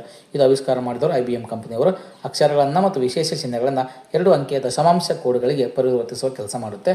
ಮತ್ತು ಇಂಪಾರ್ಟೆಂಟ್ ಏನು ಅಂತ ಬಂದಾಗಿದ್ದು, ಪೆರೋಲ್ ಪ್ರೊಸೆಸಿಂಗ್ ಮಾಡ್ತಕ್ಕಂಥದ್ದು, ತೈಲ ಸಂಸ್ಕರಣಾಗಾರಣ ವಿನ್ಯಾಸ ಮಾಡುವಂಥದ್ದು, ಮಾರುಕಟ್ಟೆಗೆ ಸಂಶೋಧನೆಗೆ ತುಂಬ ಸಹಕಾರಿಯಾಗಿರುವಂಥದ್ದು ಅಂತ IBM ಅಂತ ಕರ್ಕೊಳ್ತೀವಿ. ನೆಕ್ಸ್ಟ್ ಬರುವಂಥ ವಿಶೇಷ ಅಂತ ಬಂದಾಗ ಪ್ರಮುಖವಾಗಿ ನೋಡ್ತಾ ಹೋಗೋಣ ನಾವು. ತಂತ್ರಜ್ಞಾನದ ವಿಕಾಸ ಮತ್ತು ನೋಟ ಅಂತ ಬಂದಾಗ ಇಲ್ಲಿ ತಂತ್ರಜ್ಞಾನ, ಯಂತ್ರ, ಅಬಕಸ್ಸು, ಎಲೆಕ್ಟ್ರೋಮಾನಿಕ್ಕು. ನೆಕ್ಸ್ಟ್ ನೋಡಿರಿ ಇಲ್ಲಿ ನಿಮಗೆ ಈಜಿಯಾಗಿ ಸಿಕ್ಬಿಟ್ವಲ್ವಾ ಇವು ಉಪಯೋಗಗಳು, ಮೂಲಗಣಿತ, ಜನಗಣಿತ, ಯುದ್ಧ, ಭಾಳ ಈಜಿ ನೋಡಿರಿ. ಇದನ್ನು ಸ್ಕ್ರೀನ್ಶಾಟ್ ತಗೊಳ್ರಿ, ತುಂಬ ಹೆಲ್ಪ್ ಆಗುತ್ತೆ ನಿಮ್ಗೆ. ಓಕೆನಾ. ಎಸ್. ಈಗ ಮತ್ತೆ ಕಂಪ್ಯೂಟರ್ಗಳ ತಲೆಮಾರುಗಳ ಬಗ್ಗೆ ನಾವು ನೋಡ್ತಾ ಹೋಗೋಣ. ತುಂಬ ಹೆಲ್ಪ್ ಮಾಡ್ತಾವೆ ನೋಡಿ. ಇವು ನೋಡಿರಿ, ಮೊದಲನೇ ತಲೆಮಾರು, ಎರಡನೇ ತಲೆಮಾರು, ಮೂರನೇ ತಲೆಮಾರು, ವ್ಯಾಕ್ಯೂಮ್ ಟ್ಯೂಬ್ಗಳು ನೋಡಿರಿ. ಇಲ್ಲಿ ಇಂಪಾರ್ಟೆಂಟು ನಿಮಗೆ ಇದನ್ನ ಸ್ವಲ್ಪ ಅರ್ಥ ಮಾಡ್ಕೊಳ್ತಾ ಹೋಗಿ. ಮೊದಲನೇ ತಲೆಮಾರು, ಎರಡನೇ ತಲೆಮಾರು, ಮೂರನೇ ತಲೆಮಾರು, ಮತ್ತು ಬರುವಂಥದ್ದು ಅಂತ ಬಂದಾಗ ಇಲ್ಲಿ 4ನೇ ತಲೆಮಾರು ಅಂತ ಇದೆಯಲ್ವಾ. ಹಾಗಾದರೆ ಇವು ಏನು ವಿಶೇಷತೆ ನೋಡಿರಿ, ವ್ಯಾಕ್ಯೂಮ್ ಟ್ಯೂಬ್ಗಳು, ಟ್ರಾನ್ಸಿಸ್ಟರ್ಗಳು, ಇಂಟಿಗ್ರೇಟೆಡ್ ಸರ್ಕ್ಯೂಟ್ಗಳು ಅಂತ 3ನೇ ತಲೆಮಾರಲ್ಲಿ. ನೆಕ್ಸ್ಟ್ 4ನೇ ತಲೆಮಾರು LSG ಪ್ರೊಸೆಸರ್ ಅಂತ. 5ನೇ ತಲೆಮಾರು ಬಂದು SLIC ಚಿಪ್ಸ್ ಅಂತ ಬರ್ತಾವಲ್ವಾ. ಇದನ್ನು ನಾವು ಏನು ಮಾಡೋಣ, ಸ್ವಲ್ಪ ಹಿಂಗಿದೆ ನೋಡಿ, ಭಾಳ ಚೆನ್ನಾಗಿದೆ ಮಾಹಿತಿ ಇದೆ ಆ್ಯಕ್ಚುಲಿ ನಿಮಗೆ. ತಲೆಮಾರು ಮತ್ತು ಆಮೇಲೆ ಸ್ವಿಚ್ಚಿಂಗ್ ಸಾಧನ, ಸ್ಟೋರೇಜ್ ವೇಗ, ಆಪ್ರೇಟಿಂಗ್ ಸಿಸ್ಟಮು ಮತ್ತು ವೈಶಿಷ್ಟ್ಯಗಳನ್ನು ನಾವು ಈಸಿಯಾಗಿ ಚಿತ್ರಗಳ ಮೂಲಕ ನೋಡೋಕ್ಕೆ ಟ್ರೈ ಮಾಡೋಣ. ಬನ್ನಿ ಚಿತ್ರ ನೋಡ್ತಾ ಹೋಗೋಣ. ಎಸ್, ನಿಮಗೆ ಕಂಪ್ಯೂಟರ್ ತಲೆಮಾರುಗಳ ಬಗ್ಗೆ ನಾವು ಇಲ್ಲಿ ನೋಡ್ತಾ ಹೋಗೋಣ ಈಜಿಯಾಗಿ ಒಂದೊಂದೇ ನಾವು. ಹಾಗಾದ್ರೆ ತಲೆಮಾರು ಅಂದರೆ ಏನು, ಮಸ್ಟ್ ಇಂಪಾರ್ಟೆಂಟ್. ತಲೆಮಾರು 1ನೇ ತಲೆಮಾರು, 2ನೇ ತಲೆಮಾರು ಅಂತ ಅಲ್ವಾ. ತಲೆಮಾರು ಅಂದರೆ ಏನು, ಅದು ಇಂಪಾರ್ಟೆಂಟ್ ಅಲ್ವಾ. ತಲೆಮಾರು ಅಂತ ಬಂದಾಗ ನೋಡಿ, ಒಂದು ತಲೆಮಾರಿನ ನೋಡಿ ಭಾಳ ಚೆನ್ನಾಗಿದೆ ಇದು. ಒಂದು ತಲೆಮಾರಿನ ಕಂಪ್ಯೂಟರ್ ಎಂದರೆ ಸಿಸ್ಟಮ್ ಅಭಿವೃದ್ಧಿಯಲ್ಲಿ ಸುಧಾರಣೆ ಹಂತ ಅಂತ. ಪ್ರತಿಯೊಂದು ತಲೆಮಾರಿಗೆ ಕಂಪ್ಯೂಟರ್ನ ಪ್ರಮುಖ ತಾಂತ್ರಿಕ ಬದಲಾವಣೆ. ಹಾಗಾಗಿ ಏನಿರುತ್ತೆ ಅವಾಗಾದರೆ ವೇಗ ಇರುತ್ತೆ, ಸ್ಟೋರೇಜ್ ಇರುತ್ತೆ, ಆಪ್ರೇಟಿಂಗ್ ಸಿಸ್ಟಮ್ ಇರುತ್ತೆ. ಹಾಗಾಗಿ ಅದನ್ನ ತಲೆಮಾರು ಅಂತ ಕರ್ಕೊಳ್ತಾ ಹೋಗ್ತೀವಿ. ಹಾಗಾದರೆ ಮೊದಲ ತಲೆಮಾರು ಬಗ್ಗೆ ನಾವು ಮಾತಾಡ್ತಾ ಹೋಗೋಣ. ವ್ಯಾಕ್ಯೂಮ್ ಟ್ಯೂಬ್ಸ್ ಅಂತ ಇದು ನೋಡಿರಿ. ಮೊದಲ ತಲೆಮಾರು ಬಂದು ವ್ಯಾಕ್ಯೂಮ್ ಟ್ಯೂಬ್ಸ್. ಭಾಳ ಚೆನ್ನಾಗಿ ನಿಮಗೆ ಚಿತ್ರ ಕಾಣ್ತಾ ಇದ್ದಿದ್ದು. ಮೊದಲನೇ ತಲೆಮಾರು ಅಂತ ಬಂದಾಗ ಮೊದಲನೇ ತಲೆಮಾರು ಅಂತ ಕರ್ಕೊಳ್ತೀವಿ. ಹಾಗೆ ಇಲ್ಲಿ ವ್ಯಾಕ್ಯೂಮ್ ಟ್ಯೂಬ್ಸ್ ಅಂತ ಯಾವಾಗಿಂದ ಯಾವಾಗ 1940ರಿಂದ 56 ವ್ಯಾಕ್ಯೂಮ್ ಟ್ಯೂಬ್ಸ್ ನೀವು ಕಾಣ್ತಾ ಇದಾವಲ್ಲ. ವ್ಯಾಕ್ಯೂಮ್ ಟ್ಯೂಬ್ಸು ಇವೆಲ್ಲವೂ ಸತ್ಯ ವ್ಯಾಕ್ಯೂಮ್ ಟ್ಯೂಬ್ಸ್ ಅಂತ ಕರ್ಕೊಳ್ತೀವಿ. ಹಾಗಾದರೆ ಇವು ಮ್ಯಾಗ್ನೆಟಿಕ್ ಡ್ರಮ್ ಮತ್ತು ಸ್ಟೋರೇಜ್ಗಾಗಿ ಮ್ಯಾಗ್ನೆಟಿಕ್ ಡ್ರಮ್ಮನ್ನು ಬಳಸ್ತಾ ಇದ್ರು ಆಗಿನ ಕಾಲಕ್ಕೆ. ಆಪರೇಟಿಂಗ್ ಸಿಸ್ಟಮ್ ಅಂತ ಬಂದಾಗ OS ಯಂತ್ರ ಭಾಷೆ ಅವ್ರದ್ದು OS ಆಗಿತ್ತು. OS ಅಂತ ಬಂದಾಗ ಇದು ಯಂತ್ರ ಭಾಷೆ ಆಗಿತ್ತು ನೋಡಿ. ಅತಿ ವೇಗದ ಕಂಪ್ಯೂಟರ್ಗಿಂತ ನೋಡಿ, ಅತಿ ವೇಗದ ಕಂಪ್ಯೂಟಿಂಗ್ ಹೆಚ್ಚು ಶಾಖ ಉತ್ಪಾದನೆ ಮಾಡ್ತಕ್ಕಂಥ ಕೆಲಸ ನೋಡ್ರಿ. ಹಾಗಾದ್ರೆ ನಾವು ಮೊದಲೇ ತಲೆಮಾರು ಅಂತ ಬಂದಾಗ ವ್ಯಾಕ್ಯೂಮ್ ಟ್ಯೂಬ್ಸ್ಗಳು ಅಂತ 1940 56 ನೆನ್ಪಿಟ್ಕೊಳ್ತು ಹೋಗಿ. ಈಗ ನೆಕ್ಸ್ಟ್ ಬರುವಂಥದ್ದು ಎರಡನೇ ತಲೆಮಾರು ಏನಾಗಾದರೆ ಎರಡನೇ ತಲೆಮಾರು ಅಂತ ಬಂದಾಗ ಟ್ರಾನ್ಸಿಸ್ಟರ್ಗಳು ಭಾಳ ಇಂಪಾರ್ಟೆಂಟ್ ಆಗುತ್ತೆ. ನೋಡಿರಿ, ಇಲ್ಲಿ ಟ್ರಾನ್ಸಿಸ್ಟರ್ ಎರಡನೇ ತಲೆಮಾರು. ಸ್ಟೋರೇಜ್ಗೆ ಆಗಾಗಿನು ಮ್ಯಾಗ್ನೆಟಿಕ್ ಕೋರನ್ನು ಬಳಸ್ತಾ ಇದ್ರು ಇವರು. ನೋಡ್ರಿ, ಸ್ಟೋರೇಜ್ಗಾಗಿ ಮೊದಲೇನು ಬಳಸ್ತಾ ಇದ್ರು ಇವರು ಮ್ಯಾಗ್ನೆಟಿಕ್ ಡ್ರಮ್ಸ್ ಬಳಸಿದ್ರೆ ಇವರು ಮ್ಯಾಗ್ನೆಟಿಕ್ ಕೋರನ್ನು ಬಳಸ್ತಾರೆ. ಮ್ಯಾಗ್ನೆಟಿಕ್ ಕೋರನ್ನು ಇವರು ಬಳಸ್ತಾರೆ. ಸ್ಟೋರೇಜ್ಗಾಗಿ ಮ್ಯಾಗ್ನೆಟಿಕ್ ಕೋರ್ ಬಳಸ್ತಾರೆ. ಆಪರೇಟಿಂಗ್ ಸಿಸ್ಟಮ್ ಏನು? ಟೈಮ್ ಶೇರಿಂಗು ಮತ್ತು ಮಲ್ಟಿ ಟಾಸ್ಕಿಂಗ್ ಆಪರೇಟಿಂಗ್ ಸಿಸ್ಟಮ್. ಹೆಚ್ಚು ವಿಶ್ವಾಸಾರ್ಹತೆ ಮತ್ತು ಕಡಿಮೆ ಶಾಖ. ಅದು ಹೆಚ್ಚು ಶಾಖ ಇತ್ತು, ಇದು ಕಡಿಮೆ ಶಾಖ. ನೋಡಿರಿ, ಹೆಚ್ಚು ವಿಶ್ವಾಸಾರ್ಹತೆ, ಕಡಿಮೆ ಶಾಖವನ್ನು ಹೊಂದಿರುವಂಥದ್ದು. ಓಕೆ, ಎರಡನೇ ತಲೆಮಾರು. ಮತ್ತು ಮೂರನೇ ತಲೆಮಾರು ಅಂತ ಬಂದಾಗ ಮೂರನೇ ತಲೆಮಾರು ಬಗ್ಗೆ ನಾವು ಮಾತಾಡ್ತೋಗೋಣ. ಮೂರನೇ ತಲೆಮಾರು 1964 71 ಬರ್ತಕ್ಕಂಥದ್ದು. ಇದು ನೋಡಿ ಇಂಪಾರ್ಟೆಂಟಾಗಿ ಟೆಕ್ ಡ್ಯಾಶ್ ಬೋರ್ಡನ್ನು ಬಂದಿರತಕ್ಕಂಥದ್ದು. ಹಾಗಾಗಿ ನೋಡೋದು ಮೂರನೇ ತಲೆಮಾರಿನ ಕಂಪ್ಯೂಟರ್ ನಮಗೆ ಕಣ್ಣಿಗೆ ಕಾಣ್ತಾ ಇದ್ರ ಬಗ್ಗೆ ನಾವು ಮತ್ತೆ ನೋಡ್ತೋಗೋಣ. ಇಂಟಿಗ್ರೇಟೆಡ್ ಸರ್ಕ್ಯೂಟ್ಸನ್ನು ಹೊಂದಿರುವಂಥದ್ದು. ಹಾಗಾದರೆ ಇಂಪಾರ್ಟೆಂಟ್ ಏನಿದ್ರು ಅದ್ರ ಕೆಲಸ ಏನು? ಸ್ಟೋರೇಜ್ ಏನಾಗೋದು ಮ್ಯಾಗ್ನೆಟಿಕ್ ಕೋರನ್ನು ಬಳಸ್ತಾರೆ ಸ್ಟೋರೇಜ್ಗಾಗಿ ಮ್ಯಾಗ್ನೆಟಿಕ್ ಕೋರ್ ಬಳಸ್ತಾರೆ. ಆಪರೇಟಿಂಗ್ ಸಿಸ್ಟಮ್ ಅಂತ ಬಂದಾಗ ಇದು ಇಂಪಾರ್ಟೆಂಟ್, ರಿಯಲ್ ಟೈಮ್. ನೋಡಿರಿ, ಇದು ಫೋರ್ಟ್ರಾನ್ ಕೋಬಲನ್ನು ಇದು ಆಪರೇಟಿಂಗ್ ಸಿಸ್ಟಮ್ ಒಂದು ಇಂಪಾರ್ಟೆಂಟ್ ಆಗುತ್ತೆ. ಇನ್ನು ನೆಕ್ಸ್ಟು ನಾಲ್ಕನೇ ತಲೆಮಾರು ಅಂತ ಬಂದಾಗ ನಾಲ್ಕನೇ ತಲೆಮಾರು ಏನು ಇಂಪಾರ್ಟೆಂಟ್ ಆಗಿದೋ ಈ 1970 ಪ್ರಸ್ತುತ ಟೆಕ್ ಡ್ಯಾಶ್ ಬೋರ್ಡ್ ಅಂತ ಕರ್ಕೊಳ್ತೀವಿ. ಅಥವಾ ನಾವು ಇಂಪಾರ್ಟೆಂಟ್ ಆಗಿದ್ದನ್ನ LSC ಮೈಕ್ರೋ ಪ್ರೊಸೆಸರ್ ಅಂತ ಕರ್ಕೊಳ್ತೀವಿ. ನೋಡಿ, LSC ಮೈಕ್ರೋ ಪ್ರೊಸೆಸರ್ ಅಂತ ಇದನ್ನು ಕರಿತೀವಿ, LSC ಮೈಕ್ರೋ ಪ್ರೊಸೆಸರ್. ಹಾಗಾದರೆ ವಿಶ್ವಾಸ ನೋಡಿರಿ, ಕೆಲಸ ಏನಿದು? ಇದ್ರ ಕೆಲಸ ಅಂತ ಬಂದಾಗ ಹೆಚ್ಚು ವಿಶ್ವಾಸಾರ್ಹ ಮತ್ತು ಪೋರ್ಟಬಲ್ ಆಗಿರುವಂಥದ್ದು. ಹಾಗಾದರೆ ಇದರಲ್ಲಿ ಇಂಪಾರ್ಟೆಂಟ್ ಅಂತ ಬಂದಾಗ ಒಂದು ನಿಮಿಷ ವೇಟ್ ಮಾಡಿ ಒಂದು ನಿಮಿಷ. ಪ್ರಮುಖವಾಗಿ ನೋಡ್ತಕ್ಕಂಥ ಕಾನ್ಸೆಪ್ಟ್ ಅಂತ ಬಂದಾಗ ಈ ಸ್ಟೋರೇಜ್ ಅಂತ ಬಂದಾಗ ಸ್ಟೋರೇಜ್ ಬಂದು ನಮಗೆ ಸೆಮಿಕಂಡರ್. ನೋಡಿ, ಸ್ಟೋರೇಜ್ ಅಂತ ಬಂದಾಗ ಸ್ಟೋರೇಜ್ ಸೆಮಿಕಂಡರ್ ಮತ್ತು ವಿಂಚೆಸ್ಟರ್ ಡಿಸ್ಕ್ಗಳನ್ನು ಬಳಸ್ತಾರೆ. ಆಪರೇಟಿಂಗ್ ಸಿಸ್ಟಮ್ ಏನಾಗಾದರೆ GUI ಏನಿದೆ ಇದು ಆಪರೇಟಿಂಗ್ ಸಿಸ್ಟಮ್ ಆಗುತ್ತೆ. GUI ಮತ್ತು ಪಾಸ್ಕಲ್ ಗ್ಲೋಬಲ್ 74 ಇದು ಆಪರೇಟಿಂಗ್ ಸಿಸ್ಟಮ್. ಮತ್ತು ಏನು ಕೆಲಸ ಏನು ಸಾರ್? ಇದು ಹೆಚ್ಚು ವಿಶ್ವಾಸಾರ್ಹ ಮತ್ತು ಪೋರ್ಟಬಲ್ ಆಗಿರುವಂಥ ಕೆಲಸ ಮಾಡ್ತಕ್ಕಂಥ. ಓಕೆನಾ? ಈಗ ನೆಕ್ಸ್ಟ್ ಬರುವಂಥ ಒಂದು ಕಾನ್ಸೆಪ್ಟ್ ಅಂತ ಬಂದಾಗ ಐದನೇ ತಲೆಮಾರು. ನೋಡಿ, ಐದನೇ ತಲೆಮಾರು ಬಂದದ್ದು. ಐದನೇ ತಲೆಮಾರು ಅಂತ ಬಂದಾಗ ಪ್ರಮುಖವಾಗಿ ನಾವು ಇಂಪಾರ್ಟೆಂಟ್ ವಿಷಯಗಳನ್ನು ನೋಡ್ತಾ ಹೋಗ್ತೀವಿ. ಐದನೇ ತಲೆಮಾರು ಪ್ರಸ್ತುತ ಮತ್ತು ಮುಂದೆ ಇರುವಂಥ ಒಂದು. ಹಾಗಾದರೆ ಸ್ಟೋರೇಜ್ ಏನಾಗಾದರೆ ಆಪ್ಟಿಕಲ್ ಡಿಸ್ಕನ್ನು ಸ್ಟೋರೇಜ್ ಆಗಿ ಹೊಂದಿರ್ತಾರೆ. ಜೊತೆಗೆ ಆಪರೇಟಿಂಗ್ ಸಿಸ್ಟಮ್ ಅಂತ ಬಂದಾಗ ಜ್ಞಾನ, ಮಾಹಿತಿ, ಸಂಸ್ಕರಣೆ ಅಂತ ಕರ್ಕೊಳ್ತೀವಿ. ಹಾಗಾದರೆ ಇಂಪಾರ್ಟೆಂಟಾಗಿ ಬಂದಾಗ ನೋಡಿರಿ, ಇಲ್ಲಿ ಪ್ಯಾರಲಲ್ ಪ್ರೊಸೆಸಿಂಗ್ ಮತ್ತು ಕೃತಕ ಮತ್ತು AI ಬಳಸ್ತಾ ಇದ್ದೀವಿ. ನೋಡಿರಿ, ಈಗ ಪ್ಯಾರಲಲ್ ಮತ್ತು ಪ್ರೊಸೆಸಿಂಗ್ ಕೃತಕ ಬುದ್ಧಿಯನ್ನು AI ಬಳಸ್ತಕ್ಕಂಥದ್ದು. ಓಕೆನಾ? ಈಗ ನೆಕ್ಸ್ಟ್ ಬರುವಂಥ ಒಂದು ಕಾನ್ಸೆಪ್ಟ್ ಅಂತ ಬಂದಾಗ ಕಾನ್ಸೆಪ್ಟು ಪ್ರಮುಖವಾಗಿ ಒಂದೊಂದೇ ವಿಷಯವನ್ನು ನಾವು ನೋಡ್ತಾ ಹೋಗೋಣ. ಬನ್ನಿ, ತಡ ಮಾಡೋದಕ್ಕೆ ಇವುಗಳ ಬಗ್ಗೆ ನಾವು ವಿಷಯಗಳನ್ನು ಕ್ಲಿಯರಾಗಿ ತಿಳ್ಕೊಳ್ತಾ ಹೋಗೋಣ. ಹಾಗಾದರೆ ಬನ್ನಿ ಸರ್, ಏನೇನು ಮಾಹಿತಿ ಇದೆ ಅಂತ ನೋಡೋದಾದರೆ ಪ್ರಮುಖವಾಗಿ ನಾವು ಇದ್ರ ಬಗ್ಗೆ ಒಂದೊಂದೇ ನಾವು ತಿಳ್ಕೊಳ್ತಾ ಹೋಗ್ತೀವಿ. ಈಗ ಬನ್ನಿ ಮತ್ತೆ ನೋಡ್ತಾ ಹೋಗೋಣ. ವಿಕಾಸದ ವಿರೋಧಾಭಾಸ ಅಂತ ಕರ್ಕೊಳ್ತೀವಿ. ಅಂದರೆ ಏನಾಯಿತು ಅಂತ ಬಂದಾಗ ಯಂತ್ರಾಂಶವು ಚಿಕ್ಕದಾದಂತೆ ನೋಡಿ, ಯಂತ್ರಾಂಶವು ಚಿಕ್ಕದಾದಂತೆ ಮತ್ತು ಇಲ್ಲಿ ವೇಗ, ವಿಶ್ವಾಸಾರ್ಹ, ಬುದ್ಧಿಮತ್ತೆಯನ್ನು ಜಾಸ್ತಿ ಆಗ್ತಾ ಹೋಗುತ್ತೆ. ಹಾಗಾದರೆ ಇಲ್ಲಿ ಗಾತ್ರ ಮತ್ತು ಶಾಖ ವಿದ್ಯುತ್ ಬಳಕೆ ಅನ್ನೋದು ಇಲ್ಲಿ ಆಗ್ತಾ ಹೋಗುತ್ತೆ, ಇಂಪಾರ್ಟೆಂಟ್ ಆಗುತ್ತೆ. ಈಗ ಮತ್ತೆ ನಾವು ನೋಡ್ತಾ ಹೋಗೋಣ. ಇಲ್ಲಿ ನಿಮಗೆ ಇದನ್ನು ಮತ್ತೆ ಪಿಕ್ಗಳನ್ನು ಸ್ಮಾಲ್ ಆಗಿ ಪಿಕ್ಗಳನ್ನು ಕೊಟ್ಟಿದ್ದೀನಿ. ಈ ಪಿಕ್ ನಿಮಗೆ ತುಂಬ ಹೆಲ್ಪ್ ಮಾಡುತ್ತೆ. ವ್ಯಾಕ್ಯೂಮ್ ಟ್ಯೂಬ್ಸ್ಗಳು, transistor, integrated, LSC microprocessor, SI chips ಮತ್ತು BAS6 ಆಗಿರ್ಬೋದು. ಆಮೇಲೆ ಟೈಮಿಂಗ್ ಶೇರಿಂಗ್ ಆಗಿರ್ಬೋದು, ರಿಯಲ್ ಟೈಮು, GUI, ಲ್ಯಾಂಗ್ವೇಜಸ್ ಇವೆಲ್ಲ ಸಾಮರ್ಥ್ಯವನ್ನು ಬಳಸೋಕೆ ಲ್ಯಾಂಗ್ವೇಜಸ್ ಬಳಸ್ಕೊಂಡಿದ್ವಿ. ಓಕೆನಾ? ತುಂಬ ಹೆಲ್ಪ್ ಆಗ್ತವೆ. ಇನ್ನು ಟಿಟ್ಬಿಟ್ಸ್ ಅಂತ ಬಂದಾಗ ಇದು ಭಾಳ ಇಂಪಾರ್ಟೆಂಟ್ ನಿಮಗೆ ಎಕ್ಸಾಮ್ ದೃಷ್ಟಿಯಿಂದ. ಓಕೆನಾ? ಹಾಗಾದರೆ ಈ ಬಗ್ಗೆ ನೋಡ್ತಾ ಹೋಗೋಣ. ಏನು ಇಂಪಾರ್ಟೆಂಟ್ ಸರ್ ಹಾಗಾದರೆ ಅಂತ ಹೇಳ್ಬೋದು ನೀವು. ಸಿದ್ಧಾರ್ಥ ಭಾರತದಲ್ಲಿ ಅಭಿವೃದ್ಧಿಪಡಿಸಿದ ಮೊದಲ ಕಂಪ್ಯೂಟರ್ ಆಗಿದೆ. ನೋಡಿ, ಭಾಳ ಇಂಪಾರ್ಟೆಂಟ್. ಸಿದ್ಧಾರ್ಥ ಅನ್ನೋದು ಭಾರತದಲ್ಲಿ ಅಭಿವೃದ್ಧಿಪಡಿಸಿದ ಮೊದಲ ಕಂಪ್ಯೂಟರ್ ಆಗಿದೆ. ಇನ್ನೆಷ್ಟು ನೋಡಿ, ಹಾಗಾದರೆ ಈ ಸಿದ್ಧಾರ್ಥ ಇಂಗ್ಲೀಷಲ್ಲಿ ನೋಡ್ಕೊಬೋದು ನೀವು. Siddhartha was the first computer developed in India ಅಂತ. Siddhartha is the first developed computer in India ಅಂತ. ಮತ್ತು ಅಲೆನ್ ಟ್ಯೂರಿಂಗ್ ಅವರನ್ನು ಆಧುನಿಕ ಕಂಪ್ಯೂಟರ್ನ ಪಿತಾಮಹ ಅಂತ ಕರೆಯಲಾಗುತ್ತದೆ. ಅಂದರೆ ಅಲೆನ್ ಟ್ಯೂರಿಂಗ್ ಆ್ಯಸ್ ನೋಡಿರಿ ಇಂಪಾರ್ಟೆಂಟ್ ಆಗಿ is known as the father of the modern computer ಅಂತಂದು ಕರಿತಾ ಹೋಗ್ತೀವಿ. ಈ ನೆಕ್ಸ್ಟ್ ಬರುವಂಥ ಇಂಪಾರ್ಟೆಂಟ್ ಮಾಹಿತಿ ಅಂತ ಬಂದಾಗ ಜಾನ್ ವಾನ್ ನ್ಯೂಮನ್ ಅವರು 1948ರಲ್ಲಿ ಮೊದಲ ಕಂಪ್ಯೂಟರ್ ಆರ್ಕಿಟೆಕ್ಚರ್ ಅನ್ನು ಪರಿಚಯ ಮಾಡ್ತಾರೆ. ಭಾಳ ಇಂಪಾರ್ಟೆಂಟ್ ಆಗುತ್ತೆ. ಇನ್ನು ಟ್ರಾನ್ಸಿಸ್ಟರ್ಗಳನ್ನು ಬೆಲ್ ಲ್ಯಾಬೊರೇಟರಿ ಕಂಡುಹಿಡಿದೀವಿ ಅಂತ ಅರ್ಥ ಆಗದೆ. ಬೆಲ್ ಲ್ಯಾಬೊರೇಟರಿ ಕಂಡುಹಿಡಿದೀವಿ. ಓಕೆನಾ? ನೆಕ್ಸ್ಟ್ ಬರುವಂಥದ್ದು 1858ರಲ್ಲಿ ಏನಾಗುತ್ತೆ ಅಂತ ಬಂದಾಗ ಜಾಕೆಸ್ ಕ್ಲೇಯರ್ ಕಿಲ್ಪಿ ಮತ್ತು ರಾಬರ್ಟ್ ನಾಯ್ಸ್ ಮೊದಲು ICಯನ್ನು ಕಂಡುಹಿಡಿತಾರೆ. 1958ರಲ್ಲಿ ಏನಾಗುತ್ತೆ, ಇತ್ತೀಚೆಗೆ ತಲೆಮಾರಿನ ಕಂಪ್ಯೂಟರ್ಗಳನ್ನು ಸೂಚನೆಗಳನ್ನು ಸಮಾನಾಂತರವಾಗಿ ಅನುಗುಣವಾಗಿ ಕಾರ್ಯಗತಗೊಳ್ತಾ ಇದ್ದಾವೆ. ಹಾಗಾದರೆ ಕಂಪ್ಯೂಟರ್ನ ವರ್ಗೀಕರಣವನ್ನು ನೋಡೋದಾದರೆ ಕಂಪ್ಯೂಟರ್ನ ಈ ಕ್ಲಾಸಿಫಿಕೇಶನ್ ಆಫ್ ಕಂಪ್ಯೂಟರ್ ಅಂತ ಕರ್ಕೊಳ್ತೀವಿ. ಕಂಪ್ಯೂಟರ್ನ ವರ್ಗೀಕರಣ ಇಂಗ್ಲೀಷ್ನ ಹೆಂಗೆ ಕರ್ಕೊಳ್ತೀವಿ? Classification of computer. ಹಾಗಾದರೆ ಏನು ವಿಷಯ ನೋಡಿ, ಇಂಪಾರ್ಟೆಂಟ್ ಅಂತ ಬಂದಾಗ ಯಾವ ವಿಷಯಗಳ ಬಗ್ಗೆ ನೋಡ್ತಾ ಹೋಗೋಣ. ನಾವು ಕೆಲವೊಂದು ವಿಷಯಗಳನ್ನು ನೋಡ್ತಾ ಹೋಗೋಣ. ಯಾವ ವಿಷಯ ಅಂತ ಬಂದಾಗ ಪ್ರಮುಖವಾಗಿ ಕಂಪ್ಯೂಟರ್ಗಳನ್ನು ಮುಖ್ಯವಾಗಿ 3 ವಿಧಗಳಾಗಿ ವರ್ಗೀಕರಿಸಲಾಗಿದೆ. ಗಾತ್ರದ ಆಧಾರದ ಮೇಲೆ ಕಂಪ್ಯೂಟರ್ ಫಸ್ಟ್. ಅದರಲ್ಲಿ ಗಾತ್ರ ಆಧಾರದ ಮೇಲೆ ಅಂತ ಬಂದಾಗ micro computer, mini computer, main frame computer, super computer. ಇವು ಗಾತ್ರದ ಆಧಾರದ ಮೇಲೆ. ಮತ್ತು ಇನ್ನೊಂದು ಕೆಲಸದ ಆಧಾರದ ಮೇಲೆ ಕಂಪ್ಯೂಟರ್ ಡಿವೈಡ್ ಆಗ್ತವೆ. ಕೆಲಸದ ಆಧಾರದ ಮೇಲೆ ಅದರಲ್ಲಿ ಏನು important? Analog computer, digital computer, hybrid computer, ಇವು ಕೆಲಸದ ಆಧಾರದ ಮೇಲೆ. ಇನ್ನೆಷ್ಟು ಬರುವಂಥದ್ದು ಉದ್ದೇಶದ ಆಧಾರದ ಮೇಲೆ ಕಂಪ್ಯೂಟರ್ ಬರ್ತವೆ. ಉದ್ದೇಶದ ಆಧಾರದ ಮೇಲೆ ಕಂಪ್ಯೂಟರ್ ಅಂತ ಬಂದಾಗ ಒಂದು ಸಾಮಾನ್ಯ ಕಂಪ್ಯೂಟರ್, ಆಮೇಲೆ ವಿಶೇಷ ಉದ್ದೇಶ ಕಂಪ್ಯೂಟರ್ ಅಂತ ಬರ್ತವೆ. ಇವುಗಳನ್ನು ಡೀಟೇಲ್ ಆಗಿ ಮತ್ತೆ ಆಮೇಲೆ ನೋಡ್ತೀವಿ. ಈಗ ನಾವು ಒಂದೊಂದೇ ಕಂಪ್ಯೂಟರ್ಗಳನ್ನು ನೋಡ್ತಾ ನೋಡಿ. ನಾವು ಕಂಪ್ಯೂಟರ್ಸ್ನ ವಿಧಗಳು, ಟೈಪ್ಸ್ ಆಫ್ ಕಂಪ್ಯೂಟರ್ ಬಗ್ಗೆ ನೋಡ್ತಾ ಹೋಗೋಣ. ಇದರಲ್ಲಿ ಗಾತ್ರದ ಆಧಾರದ ಮೇಲೆ ಕಂಪ್ಯೂಟರ್ ಕೆಳಗಿನಂತೆ ವರ್ಗೀಕರಣ ಮಾಡಿದ್ದೀವಿ. ಒಂದೊಂದೇ ನೋಡ್ತಾ ಹೋಗೋಣ. ಅದರಲ್ಲಿ ಒಂದು ಬರ್ತಕ್ಕಂಥದ್ದು ಮೈಕ್ರೋ ಕಂಪ್ಯೂಟರ್ ಅಂತ ಕರಿತೀವಿ. ಏನಂಗಂದರೆ ಇವು ಅತಿ ಕಡಿಮೆ ಶಕ್ತಿಯುಳ್ಳ ಆದರೆ ಅತಿ ಹೆಚ್ಚು ಬಳಸಲ್ಪಡೋ ಕಂಪ್ಯೂಟರ್ಗಳು. ಮೈಕ್ರೋ ಕಂಪ್ಯೂಟರ್ ವಿಶೇಷತೆ ಏನು ಗೊತ್ತಾ? ಅತಿ ಕಡಿಮೆ ಶಕ್ತಿ ಇರುತ್ತೆ ಆದರೆ ಅತಿ ಹೆಚ್ಚು ಬಳಸಲ್ಪಡುವಂಥ ಕಂಪ್ಯೂಟರ್. ಇವುಗಳನ್ನು ಪೋರ್ಟಬಲ್ ಕಂಪ್ಯೂಟರ್ ಎಂದು ಕರಿತೀವಿ. ಮೈಕ್ರೋ ಕಂಪ್ಯೂಟರ್ ಸಿಸ್ಟಮ್ ಯೂನಿಟ್ ಆಗಿರ್ಬೋದು, ಇನ್ಪುಟ್ ಔಟ್ಪುಟ್ ಆಗಿರ್ಬೋದು, ಮೆಮೊರಿ ಯೂನಿಟ್ಗಳನ್ನು ಹೊಂದಿರುವಂಥ ಕೆಲಸ ಮಾಡ್ತಿದ್ದು. ಸಿಸ್ಟಮ್ ಯೂನಿಟ್ ಇದೆ, ಇನ್ಪುಟ್ ಔಟ್ಪುಟ್ ಇದೆ ಮತ್ತು ಮೆಮೊರಿ ಯೂನಿಟನ್ನು ಹೊಂದಿರುವಂಥದ್ದು ಮೈಕ್ರೋ ಕಂಪ್ಯೂಟರ್. ಓಕೆ, ಈಗ ಮತ್ತೆ ಡೆಸ್ಕ್ಟಾಪ್ ಕಂಪ್ಯೂಟರ್ ಅಥವಾ ಪರ್ಸ್ನಲ್ ಕಂಪ್ಯೂಟರ್ ಅಂತ ಕರಿತೀವಿ ನೋಡಿ, ಅಥವಾ PC ಅಂತ ಕರಿತೀವಿ. ಹಾಗಾದರೆ ಇವು ಸಣ್ಣ ಮತ್ತು ಆರ್ಥಿಕವಾಗಿ ಕೈಗೆಟುಕುವ ಕಂಪ್ಯೂಟರ್. ಇವು ಮೈಕ್ರೋ ಪ್ರೊಸೆಸರ್ ತಂತ್ರಜ್ಞಾನವನ್ನು ICಯನ್ನು ಹೊಂದಿರುವಂಥದ್ದು. ಇಂಟಿಗ್ರೇಟೆಡ್ ಚಿಪ್ ಅಂತ ಕರಿತೀವಿ IC ಅಂದರೆ. ಓಕೆನಾ? ಇನ್ನೆಷ್ಟು ಬರುವಂಥದ್ದು ಲ್ಯಾಪ್ಟಾಪ್ ಕಂಪ್ಯೂಟರ್ ಅಂತ ಒಂದು ಐತೆ ನೋಡಿರಿ. ಹಾಗಾದರೆ ಇವುಗಳನ್ನು ನಾವು ಅಲ್ಟ್ರಾ ಬುಕ್, ನೋಟ್ಬುಕ್ ಎಂದು ಕರಿತೀವಿ. ಇವುಗಳಲ್ಲಿ ಎಲ್ಲಿ ಬೇಕಾದರೂ ಸುಲಭವಾಗಿ ಒಯ್ಯಬಹುದು ಮತ್ತು ಇವುಗಳಲ್ಲಿ ಪುನರ್ಭರ್ತಿ ಮಾಡಬಹುದಾದ ಬ್ಯಾಟ್ರಿ ಇರುತ್ತದೆ. ಓಕೆನಾ? ರೀಚಾರ್ಜಬಲ್ ಬ್ಯಾಟ್ರಿ ಇರುತ್ತೆ ಇದಕ್ಕೆ. ನೆಕ್ಸ್ಟ್ ಬರುವಂಥದ್ದು ಅಂತ ಬಂದಾಗ ಹ್ಯಾಂಡ್ ನೋಡ್ರಿ, ಇಂಪಾರ್ಟೆಂಟು. ಹ್ಯಾಂಡ್ ಹೆಲ್ಡ್ ಅಥವಾ ಪಾಮ್ ಟಾಪ್ ಅಂತ ಕರ್ಕೊಳ್ತೀವಿ. ಹಂಗಂದ್ರೆ ಏನು?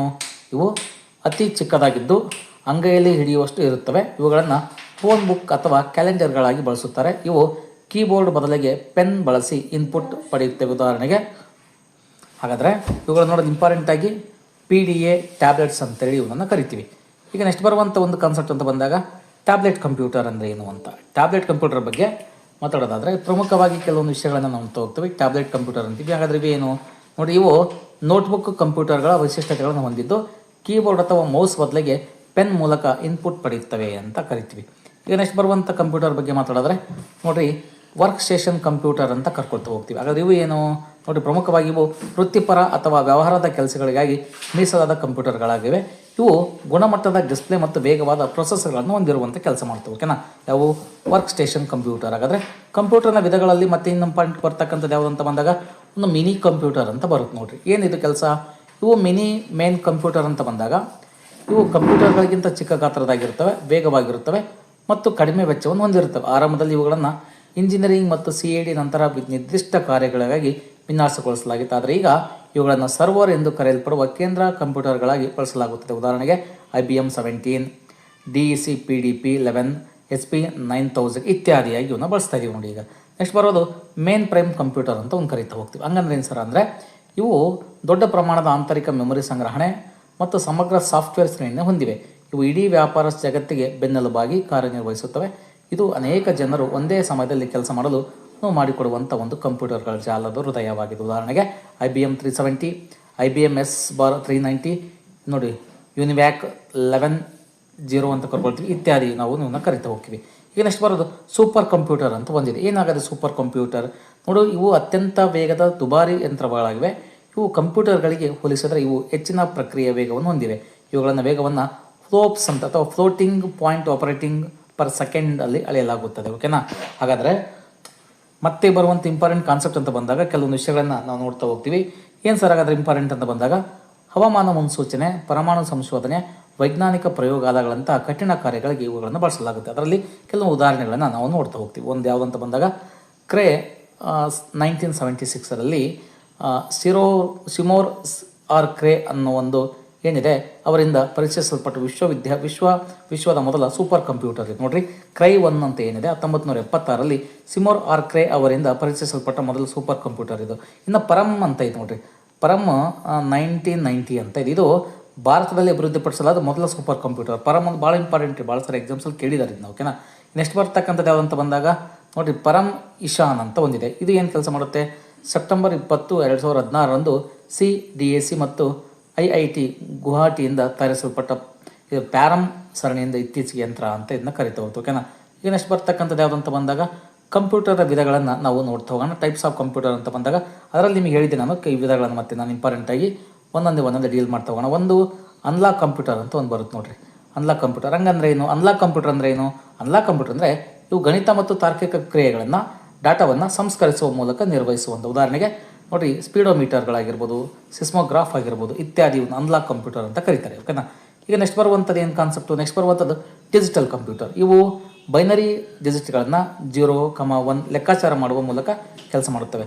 ಇದು ಕೇವಲ ಗಣಿತ ಲೆಕ್ಕಾಚಾರವಷ್ಟೇ ಅಲ್ಲದೆ ಗ್ರಾಫಿಕ್ಸು, ಶಬ್ದಗಳನ್ನು ಉತ್ಪಾದಿಸುವಂಥ ಕೆಲಸ ಮಾಡ್ತಕ್ಕಂಥದ್ದು, ಅಥವಾ ಡೆಸ್ಕ್ಟಾಪ್ ಅಥವಾ PC ಅಂತ ಇದನ್ನ ಕರಿತೀವಿ. ನೆಕ್ಸ್ಟ್ ಬರುವಂಥದ್ದು ಯಾವುದು, ಹೈಬ್ರಿಡ್ ಕಂಪ್ಯೂಟರ್ ಅಂತ ಒಂದಿದೆ. ಇದು ಏನು ಕೆಲಸ ಮಾಡುತ್ತೆ, ಇವು ಅನ್ಲಾಗ್ ಡಿಜಿಟಲ್ ಕಂಪ್ಯೂಟರ್ಗಳ ಸಂಯೋಜನೆ ಆಗಿದೆ. ಆಸ್ಪತ್ರೆಗಳಲ್ಲಿ ಬಳಸುವಂಥ ECG ಆಗಿರ್ಬೋದು, ಡಯಾಲಿಸಿಸ್ ಆಗಿರ್ಬೋದು ಯಂತ್ರಗಳ ಒಂದು ಸಾಮಾನ್ಯ ಹೈಬ್ರಿಡ್ ಕಂಪ್ಯೂಟರ್ಗಳನ್ನು ನಾವು ಹೈಬ್ರಿಡ್ ಕಂಪ್ಯೂಟರ್ ಅಂತ ಕರಿತಾ ಹೋಗ್ತೀವಿ. ಇನ್ನು ಉದ್ದೇಶ ಆಧಾರಿತ ಕಂಪ್ಯೂಟರ್ ಅಂತ ಬಂದಾಗ ಇಲ್ಲಿ ಕೆಲವೊಂದು ಸಾಮಾನ್ಯ ಉದ್ದೇಶ ಕಂಪ್ಯೂಟರ್ ಅಂತ ಬರುತ್ತೆ, ಜನರಲ್ ಪರ್ಪಸ್ ಕಂಪ್ಯೂಟರ್ ಅಂತ ಬರುತ್ತೆ. ಅದರಲ್ಲಿ ಇಂಪಾರ್ಟೆಂಟ್ ಅಂತ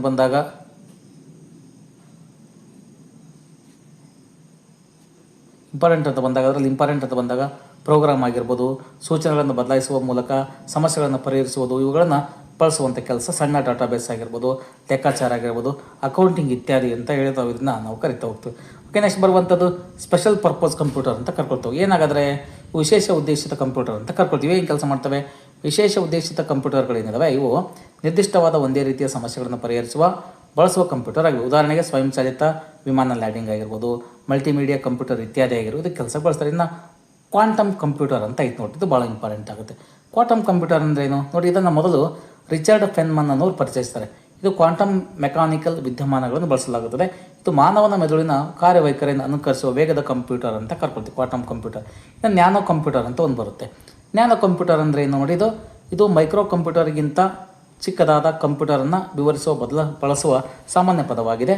ಇದು ಸಾಮಾನ್ಯವಾಗಿ ಕ್ರೆಡಿಟ್ ಕಾರ್ಡ್ಗಳ ಗಾತ್ರದಲ್ಲಿರುತ್ತೆ ನೋಡಿ, ಎಷ್ಟು ಸಣ್ಣ ಇರುತ್ತೆ ನೋಡಿ, ಕ್ರೆಡಿಟ್ ಗಾತ್ರದ ಕಾರ್ಡಲ್ಲಿರುತ್ತೆ, ಅದು ಗಾತ್ರ ಇರುತ್ತೆ. ಮತ್ತು ಇದನ್ನು ಉದಾಹರಣೆಗೆ ನೋಡಿ ಇಂಪಾರ್ಟೆಂಟಾಗಿ ಬರ್ತಕ್ಕಂಥದ್ದು, ಉದಾಹರಣೆಗೆ ರಾಸ್ಪೆರ್ರಿ ಪೈ ಅಂತ ಕರ್ಕೊಳ್ತೀವಿ. ಇದನ್ನು ಶಾಲೆಗಳಲ್ಲಿ ಮಕ್ಕಳಿಗೆ ವಿಜ್ಞಾನ ಕೆಲಸ ಬಳಸ್ತಾರೆ. ಇನ್ನೊಂದು ಪ್ರತ್ಯೂಸ್ ಅಂತ ಬರುತ್ತೆ ನೋಡಿ, ಇನ್ನೊಂದು ಇಂಪಾರ್ಟೆಂಟ್ ಬರುತ್ತೆ ಪ್ರತ್ಯೂಸ್ ಅಂತ. ಹೆಂಗಂದ್ರೆ ಏನು, ಭಾರತದ ಅತ್ಯಂತ ವೇಗದ ಮೊದಲ ಮಲ್ಟಿ ಪೆಟಾಟ್ ಪ್ಲಾಕ್ಸ್ ಸೂಪರ್ ಕಂಪ್ಯೂಟರ್ ಅಂತ ಕರ್ಕೊಳ್ತೀವಿ. ಪುಣೆಯ ಇಂಡಿಯನ್ ಇನ್ಸ್ಟಿಟ್ಯೂಟ್ ಆಫ್ ಟ್ರೋಪಿಕಲ್ ಮೆಟೋಲಾಜಿ ಅನ್ನೋದೇನಿದೆ ಇದನ್ನು ಅನಾವರಣಗೊಳಿಸುತ್ತೆ. ಓಕೆನಾ. ಹಾಗಾದರೆ ಪ್ರಮುಖವಾಗಿ ನಾವು ನೋಡ್ಕೊಳ್ಬೇಕಾಗಿರ್ತಕ್ಕಂಥ ಕಾನ್ಸೆಪ್ಟ್ ಅಂತ ಬಂದಾಗ ಪ್ರತ್ಯೂಸ್ ಅನ್ನೋದು ಏನಿದೆ ಇಂಪಾರ್ಟೆಂಟಾಗಿ, ಪ್ರತ್ಯೂಸ್ 6.8 PF ಕಂಪ್ಯೂಟೇಷನಲ್ ಸಾಮರ್ಥ್ಯ ಹೊಂದಿರುವಂಥದ್ದು. ಇದು ಪುಣೆಯ IITMನಲ್ಲಿ ಇಂಪಾರ್ಟೆಂಟಾಗಿ ಇರ್ತಕ್ಕಂಥ ಒಂದು ಕಾನ್ಸೆಪ್ಟ್ ಏನಿದೆ, IITM ಅಂತ ಕರ್ಕೊಳ್ತೀವಿ. ಅಲ್ಲಿ 4.0 ಅಂತ ಕರಿತು ನೋಡ್ರಿ. ಅಲ್ಲಿ 4.0 ಪೆಟಾ ಪ್ಲಾಕ್ಸ್ HPC ಸೌಲಭ್ಯವನ್ನು ನೋಯ್ಡಾದ NCMRWFನಲ್ಲಿ 2.8 ಪೆಟಾ ಪ್ಲಾಕ್ಸ್ನ ಸೌಲಭ್ಯ ಹೊಂದಿದೆ. ಹವಾಮಾನ ಮತ್ತು ಹವಾಮಾನದ ಸಂಶೋಧನೆಗಾಗಿ ಮೀಸಲಿರಿಸಿದ ವಿಶ್ವದ 4ನೇ ವೇಗದ ಕಂಪ್ಯೂಟರ್ ಇದಾಗಿದೆ ಅಂತ ಕರಿತಾ ಹೋಗ್ತೀವಿ. ಸೂಚನೆ ಅಂತ ಬಂದಾಗ PF ಎಂದರೆ ಕಂಪ್ಯೂಟರ್ ಸಂಸ್ಕರಣಾ ವೇಗ ಅಥವಾ ಪ್ರೊಸೆಸಿಂಗ್ ಸ್ಪೀಡ್ ಅಂತ ಕರಿತೀವಿ ನೋಡ್ರಿ. PF ಅಂದ್ರೇನು, ಪ್ರೊಸೆಸಿಂಗ್ ಸ್ಪೀಡ್ ಅಂತ ಇದನ್ನ ಕಂಪ್ಯೂಟರ್ ಭಾಷೆಯಲ್ಲಿ ಕರಿತಾ ಹೋಗ್ತೀವಿ. ಇನ್ನು ಕಂಪ್ಯೂಟರ್ನ ಅನ್ವಯಗಳು ಅಂತ ಬಂದಾಗ ಕೆಲವೊಂದು ವಿಷಯಗಳನ್ನು ನಾವು ನೋಡ್ತಾ ಹೋಗ್ತೀವಿ, ಇಂಪಾರ್ಟೆಂಟ್ ಇದಾವೆ, ಎಕ್ಸಾಮ್ಸಲ್ಲಿ ಕೇಳ್ತಾ ಹೋಗ್ತಾರೆ. ಅಂತ ಬಂದಾಗ ನಾವೇನಾಗಾದರೆ ಕಂಪ್ಯೂಟರ್ನ ಬಳಸುವ ಕೆಲವೊಂದು ಕ್ಷೇತ್ರಗಳು ಯಾವ ಅಂತ ಬಂದಾಗ ಬ್ಯಾಂಕಿಂಗ್ ಕ್ಷೇತ್ರದಲ್ಲಿ ಕಂಪ್ಯೂಟರ್ ಬಳಸ್ತಾರೆ. ಏನಕ್ಕೆ, ಎಲೆಕ್ಟ್ರಾನಿಕ್ ಹಣ ವರ್ಗಾವಣೆ, ಠೇವಣಿ ಮಾಡುವುದು, ವೋಚರ್ಗಳನ್ನು ಹಾಕುವುದು, ಬ್ಯಾಂಕ್ ಶೀಟರ್ಗಳನ್ನು ತಯಾರಿ ಮಾಡುವಂಥದ್ದು ಬಳಸ್ತಾ ಹೋಗ್ತಾರೆ. ಇನ್ನು ಶಿಕ್ಷಣ ಕ್ಷೇತ್ರದಲ್ಲಿ ಯಾಕೆ ಕಂಪ್ಯೂಟರ್ ಬಳಸ್ತಾರೆ ಅಂತ ಬಂದಾಗ ಬೋಧನೆ, ಕಲಿಕೆ, ಫಲಿತಾಂಶ ಸಂಸ್ಕರಣೆ, ವಿದ್ಯಾರ್ಥಿಗಳ ಡೇಟಾವನ್ನು ಸಂಸ್ಕರಣೆ ಮಾಡೋದು, ಟಿಪ್ಪಣಿಯನ್ನು ತಯಾರಿಸೋದು ಕಂಪ್ಯೂಟರ್ ಮತ್ತು ಅತ್ಯಂತ ಪರಿಣಾಮಕಾರಿ ಸಾಧನ ಅಂತೇಳಿ ಇದನ್ನು ನಾವು ಕರೀತಾ ಹೋಗ್ತೀವಿ. ಈಗ ನೆಕ್ಸ್ಟು ಮನೋರಂಜನೆಗೆ ಕಂಪ್ಯೂಟರ್ ಬಳಸ್ತಾರೆ. ಮನೋರಂಜನೆಗೆ ಯಾವ ರೀತಿ ಕಂಪ್ಯೂಟರ್ ಬಳಸ್ತಾರೆ ಅಂತ ಬಂದಾಗ ನೋಡಿ, ಎಂಟರ್ಟೈನ್ಮೆಂಟ್ಗೆ ಮಲ್ಟಿಮೀಡಿಯಾ, ಆ್ಯನಿಮೇಷನ್ಗಳು, ಚಲನಚಿತ್ರ ನಿರ್ಮಾಣ, ಗ್ರಾಫಿಕ್ಸು, ಆಡಿಯೋ, ವಿವಲ್ ವಿನ್ಯಾಸದಂಥ ಕ್ಷೇತ್ರಗಳಲ್ಲಿ ಸಹಿತ ಕಂಪ್ಯೂಟರ್ ಸಹಾಯದಿಂದ ಕೆಲಸ ಮಾಡಲಾಗುತ್ತದೆ. ಓಕೆನಾ. ಈಗ ನೆಕ್ಸ್ಟು ಕಚೇರಿಗಳಲ್ಲಿ ಸಹಿತ ಕಂಪ್ಯೂಟರ್ನ ಬಳಸ್ತಾರೆ. ಯಾಕೆ ಅಂತ ಬಂದಾಗ ಕಚೇರಿಯ ವರದಿಗಳನ್ನು ಸಿದ್ಧಪಡಿಸಲು, ವರದಿಗಳನ್ನು ಸಂಗ್ರಹಿಸಲು, ಅಳಿಸಲು, ವರದಿಗಳನ್ನು ನವೀಕರಿಸಲು ಕಂಪ್ಯೂಟರ್ ಬಳಕೆ ಆಗುತ್ತೆ. ಇನ್ನು ನೆಕ್ಸ್ಟು ಜಾಹೀರಾತುಗಳಿಗೆ ಕಂಪ್ಯೂಟರ್ ಬಳಸ್ತಾರೆ. ಒಂದು ವ್ಯವಹಾರದ ಜಾಹೀರಾತಾಗಿರ್ಬೋದು, ಚಲನಚಿತ್ರದ ಜಾಹೀರಾತಾಗಿರ್ಬೋದು, ಶಿಕ್ಷಣ ಕ್ಷೇತ್ರದ ಜಾಹೀರಾತು ಇತ್ಯಾದಿಗಳನ್ನು ಕಂಪ್ಯೂಟರ್ಗಳಲ್ಲಿ ಬಳಸಲಾಗುತ್ತದೆ ಅಂತೇಳಿ ನಾವು ಕರಿತಾ ಹೋಗ್ತೀವಿ. ಇನ್ನು ವ್ಯವಹಾರ ಅಂತ ಬಂದಾಗ ನೋಡಿ, ಇಂಪಾರ್ಟೆಂಟಾಗಿ ಅಕೌಂಟ್ಗಳಿಗಾಗಿ, ದಾಖಲಾತಿಗಳಿಗಾಗಿ ಅಪ್ಡೇಟ್ ಮಾಡಲಿಕ್ಕೆ ಯಾವ ಕಂಪ್ಯೂಟರ್ನ ಬಳಸ್ತಾರೆ. ಇನ್ನು ಕೃತಕ ಬುದ್ಧಿಮತ್ತೆ ಅಂತ ಬಂದಾಗ ಇದು ಭಾಳ ಇಂಪಾರ್ಟೆಂಟ್ ನೋಡಿರಿ. ಟೆಕ್ನಾಲಜಿ ಏನಿದೆ, AI ಅಂತ ಆರ್ಟಿಫಿಷಿಯಲ್ ಇಂಟೆಲಿಜೆನ್ಸ್ ಅಂತ ಏನು ಕರ್ಕೊಳ್ತೀವಿ, AI ಭಾಳ ಇಂಪಾರ್ಟೆಂಟ್ ಆಗುತ್ತೆ. ಇದು ಕಂಪ್ಯೂಟರ್ ವಿಜ್ಞಾನದ ಒಂದು ಕ್ಷೇತ್ರವಾಗಿದ್ದು ಮನುಷ್ಯರಂತೆ ಕೆಲಸ ಮಾಡುವ ಮತ್ತು ಪ್ರಕ್ರಿಯಿಸುವ ಬುದ್ಧಿ ಮತ್ತು ಯಂತ್ರಗಳ ಸೃಷ್ಟಿಗೆ ನೀಡುತ್ತದೆ. ಇದು ಸ್ವಿಚ್ ರೆಕಗ್ನೇಷನ್ಸ್, ಮಾತು ಗುರುತಿಸುವಿಕೆ, ಕಲಿಕೆ, ಯೋಜನೆ, ಸಮಸ್ಯೆ ಪರಿಹಾರ ಮುಂತಾದವುಗಳನ್ನು AI ಕಂಪ್ಯೂಟರ್ ನಮಗೆ ಸಹಾಯ ಮಾಡ್ತಾ ಹೋಗುತ್ತೆ. ಓಕೆನಾ. ಇನ್ನು ರೋಬೋಟಿಕ್ಸ್ ಅಂತ ಬರ್ತವ್ರಿ. ಹಂಗಂದ್ರೆ ಏನು, ರೋಬೋಟಿಕ್ಸ್ ಅಂತ ಬಂದಾಗ ಇದು ಇಂಜಿನಿಯರಿಂಗ್ ಮತ್ತು ವಿಜ್ಞಾನದ ಒಂದು ಶಾಖೆಯಾಗಿದೆ. ನೋಡಿ, ರೋಬೋಟಿಕ್ಸ್ ಯಾವುದಂದರೆ ಇಂಜಿನಿಯರಿಂಗ್ ಮತ್ತು ವಿಜ್ಞಾನದ ಒಂದು ಶಾಖೆ. ಇದು ರೋಬೋಟ್ಗಳ ವಿನ್ಯಾಸ, ನಿರ್ಮಾಣ, ಕಾರ್ಯಾಚರಣೆ, ಬಳಕೆಯ ಬಗ್ಗೆ ಇದು ವ್ಯವಹಾರ ಕೊಡುತ್ತೆ. ಅಲ್ಲದೆ ಅವುಗಳನ್ನು ನಿಯಂತ್ರಿಸಲು ಸಂವೇದನಾ ಪ್ರಕ್ರಿಯೆ ಆಗಿರ್ಬೋದು, ಮಾಹಿತಿ ಸಂಸ್ಕರಣೆಗಾಗಿ ಕಂಪ್ಯೂಟರ್ ವ್ಯವಸ್ಥೆಗಳನ್ನು ನಾವು ಇದನ್ನ ಬಳಸ್ತಾ ಹೋಗ್ತೀವಿ. ಓಕೆನಾ. ಈಗ ನಾವು ಒಂದೊಂದೇ ವಿಷಯಗಳನ್ನು ಕ್ವಶನ್ಸ್ಗಳನ್ನು ನೋಡ್ತಾ ಹೋಗೋಣ. ನೋಡಿ, ಅತ್ಯದ್ಭುತವಾದ ಕ್ವಶನ್ಸ್ ಇವು. ಸ್ಪರ್ಧಾತ್ಮಕ ಪರೀಕ್ಷೆಯಲ್ಲಿ ಹಿಂದೆ ಎಲ್ಲ ಎಕ್ಸಾಮ್ಸಲ್ಲಿ ಕೇಳಲಾದಂಥ ಕ್ವಶನ್ಸ್ಗಳನ್ನು ತಂದಿದ್ದೀನಿ. ಇವುಗಳನ್ನು ನೀವು ಕ್ವಶನ್ಸನ್ನು ಸರಿಯಾಗಿ ನೋಡ್ಕೊಂಡ್ಬಿಟ್ರೆ ಇವು ಕ್ಲಾಸ್ ಕೇಳಿದ್ದು ಮತ್ತು ಕ್ವಶನ್ಸ್ಗೆ ಒಳ್ಳೆ ಮ್ಯಾಚ್ ಆಗಿ ಯಾವುದೇ ಕಾರಣಕ್ಕೂ ನೀವು ಈ ಒಂದು ಕಂಪ್ಯೂಟರ್ ಪಾಠದಲ್ಲಿ ಮೊದಲನೇ ಪಾಠದಲ್ಲಿ ಯಾವುದೇ ಒಂದು ಟಾಪಿಕ್ ಆಗಲಿ ಯಾವುದೇ ಕ್ವಶನ್ ನಿಮಗೆ ಮಿಸ್ ಆಗಲ್ಲ ನೋಡಿ. ಓಕೆನಾ. ಹಾಗಾದರೆ ಮೊದಲ ಕ್ವಶನ್ ಯಾವುದು ಅಂತ ಬಂದಾಗ ಮೊದಲ ಕ್ವಶನ್ ಇಂಪಾರ್ಟೆಂಟಾಗಿ ನೋಡ್ತಾ ಹೋಗ್ತೀವಿ. ಒಂದು ಕ್ವಶನ್ಸ್ ನೋಡ್ತಾ ಹೋಗೋಣ. ಫಸ್ಟ್ ಕ್ವಶನ್ ಏನಿದೆ ಅಂತ ಬಂದಾಗ ಪ್ರಮುಖವಾಗಿ ಕಂಪ್ಯೂಟರ್ ಎಂಬ ಪದವು ಯಾವ ಭಾಷೆಯಿಂದ ಬಂದಿದೆ ನೋಡಿರಿ. ಇಲ್ಲಿ Greek, English, Hindi, Latin. Answer ಬಂದು ನಮಗೆ ಲ್ಯಾಟಿನ್. ಭಾಳ ಇಂಪಾರ್ಟೆಂಟ್ ಆಗುತ್ತೆ ನೋಡಿರಿ. ನೆಕ್ಸ್ಟ್ ಕ್ವಶನ್ ಯಾವುದು ಬಂದಾಗ ನೆಕ್ಸ್ಟ್ ಕ್ವಶನ್ ಅಂತ ಬಂದಾಗ ಪ್ರಮುಖವಾಗಿ ನಾವು ಚರ್ಚೆ ಮಾಡ್ತಾ ಹೋಗ್ತೀವಿ.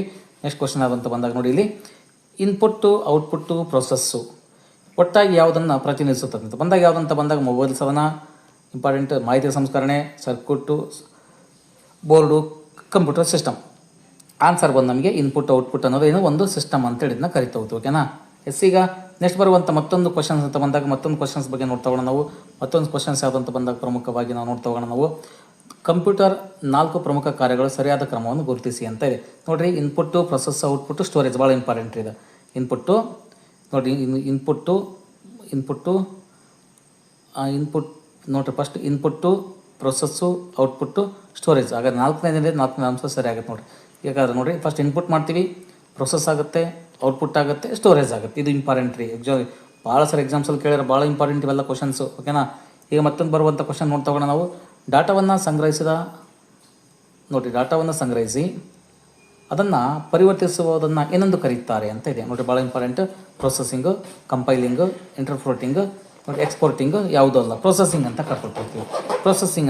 ಹಾಗಾದರೆ ನೋಡಿರಿ, ಡಾಟಾವನ್ನು ಸಂಗ್ರಹಿಸಿ ಅದನ್ನು ಮಾಹಿತಿಗಾಗಿ ಪರಿವರ್ತಿಸಿ ಏನಂತ ಕರೀತಾರೆ ಅಂದರೆ ಪ್ರೊಸೆಸಿಂಗ್ ಅಂತ ಕರಿತೀವಿ.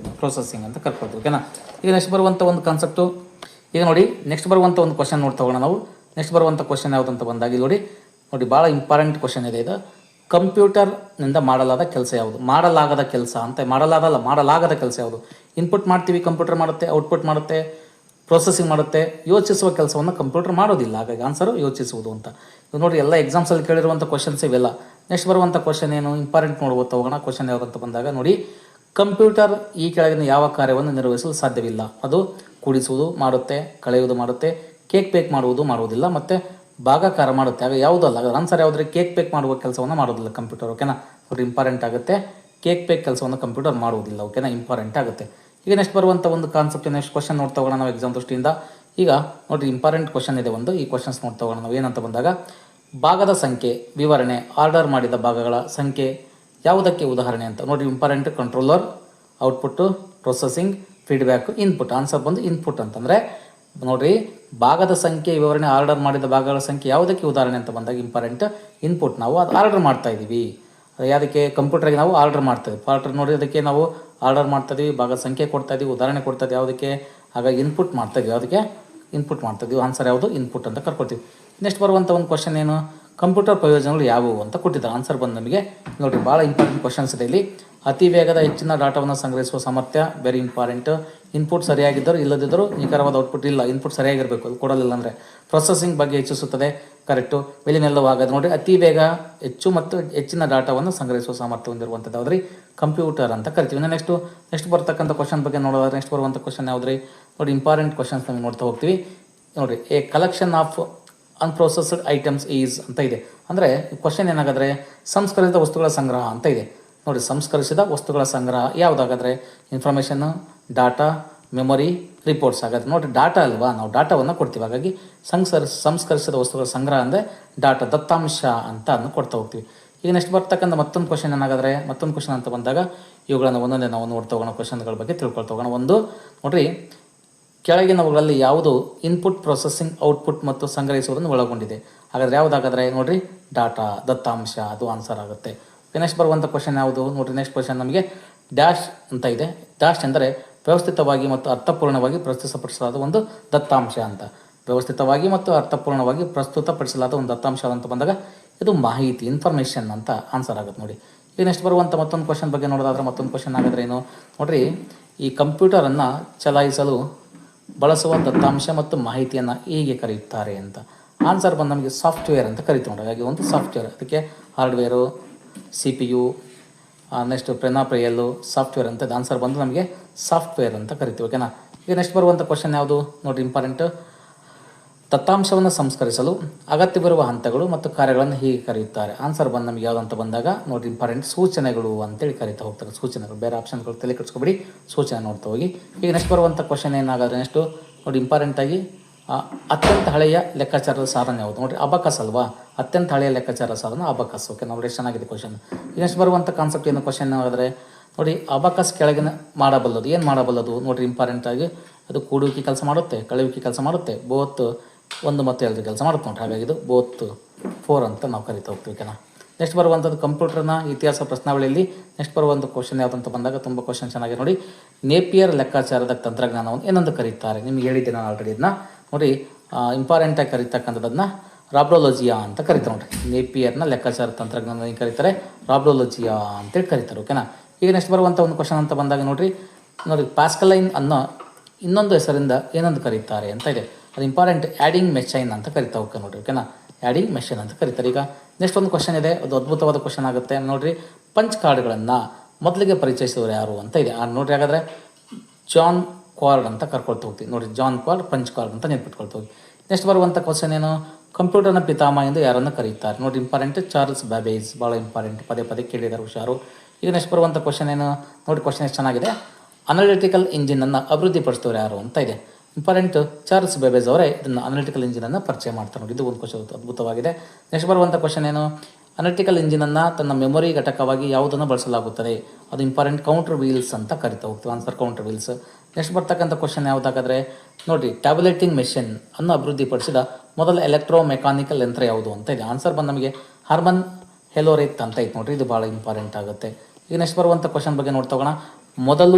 ಮೊದಲು ಎಲೆಕ್ಟ್ರಿಕ್ ಕಂಪ್ಯೂಟರ್ ಅಂತ ಏನು ಕರಿತೀವಿ, ಇನ್ಯಾಕ್ ಅನ್ನು ವಿನ್ಯಾಸಗೊಳಿಸಿದವರು ಯಾರು ವಿನ್ಯಾಸಗೊಳಿಸಿದ್ರು ಅಂತ ಬಂದಾಗ ಇಂಪಾರ್ಟೆಂಟ್ ಬಂದಾಗ ನೋಡಿ, ಪ್ರಸ್ಪರ್ ಎಕಾರ್ಟ್ ಆ್ಯಂಡ್ ಜಾನ್ ಮೌಸ್ಲಿ ಅನ್ನೋರು ಇದನ್ನು ವಿನ್ಯಾಸಗೊಳಿಸ್ತಾರೆ. ಓಕೆನಾ.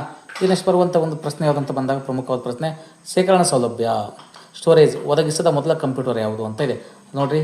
ಇಂಪಾರ್ಟೆಂಟ್, ಎಡುಸ್ಯಾಕ್ ಅಂತ ಇದೆ, ಎಡಿವ್ಯಾಕ್ ಅಂತ ಇದೆ, ಮಾರ್ಕ್ 1 ಇದೆ, AC ಅಂತ ನೋಡಿ. ಭಾಳ ಚೆನ್ನಾಗಿರೋ ಕ್ವಶನ್ ನಮಗೆ. ಎಡುಸ್ಯಾಕ್ ಅನ್ನೋದು ಏನಿದೆ, ಇದು ಮೊದಲು ಸಂಗ್ರಹಣೆ ಮಾಡಿರ್ತಕ್ಕಂಥ ಒಂದು ಕಂಪ್ಯೂಟರ್. ಓಕೆನಾ. ಈಗ ನೆಕ್ಸ್ಟ್ ಒಂದು ಕ್ವಶನ್ ಇದೆ, ಆ ಕ್ವಶನ್ ಬಗ್ಗೆ ನೋಡ್ತಾ ಹೋಗೋಣ ನಾವು.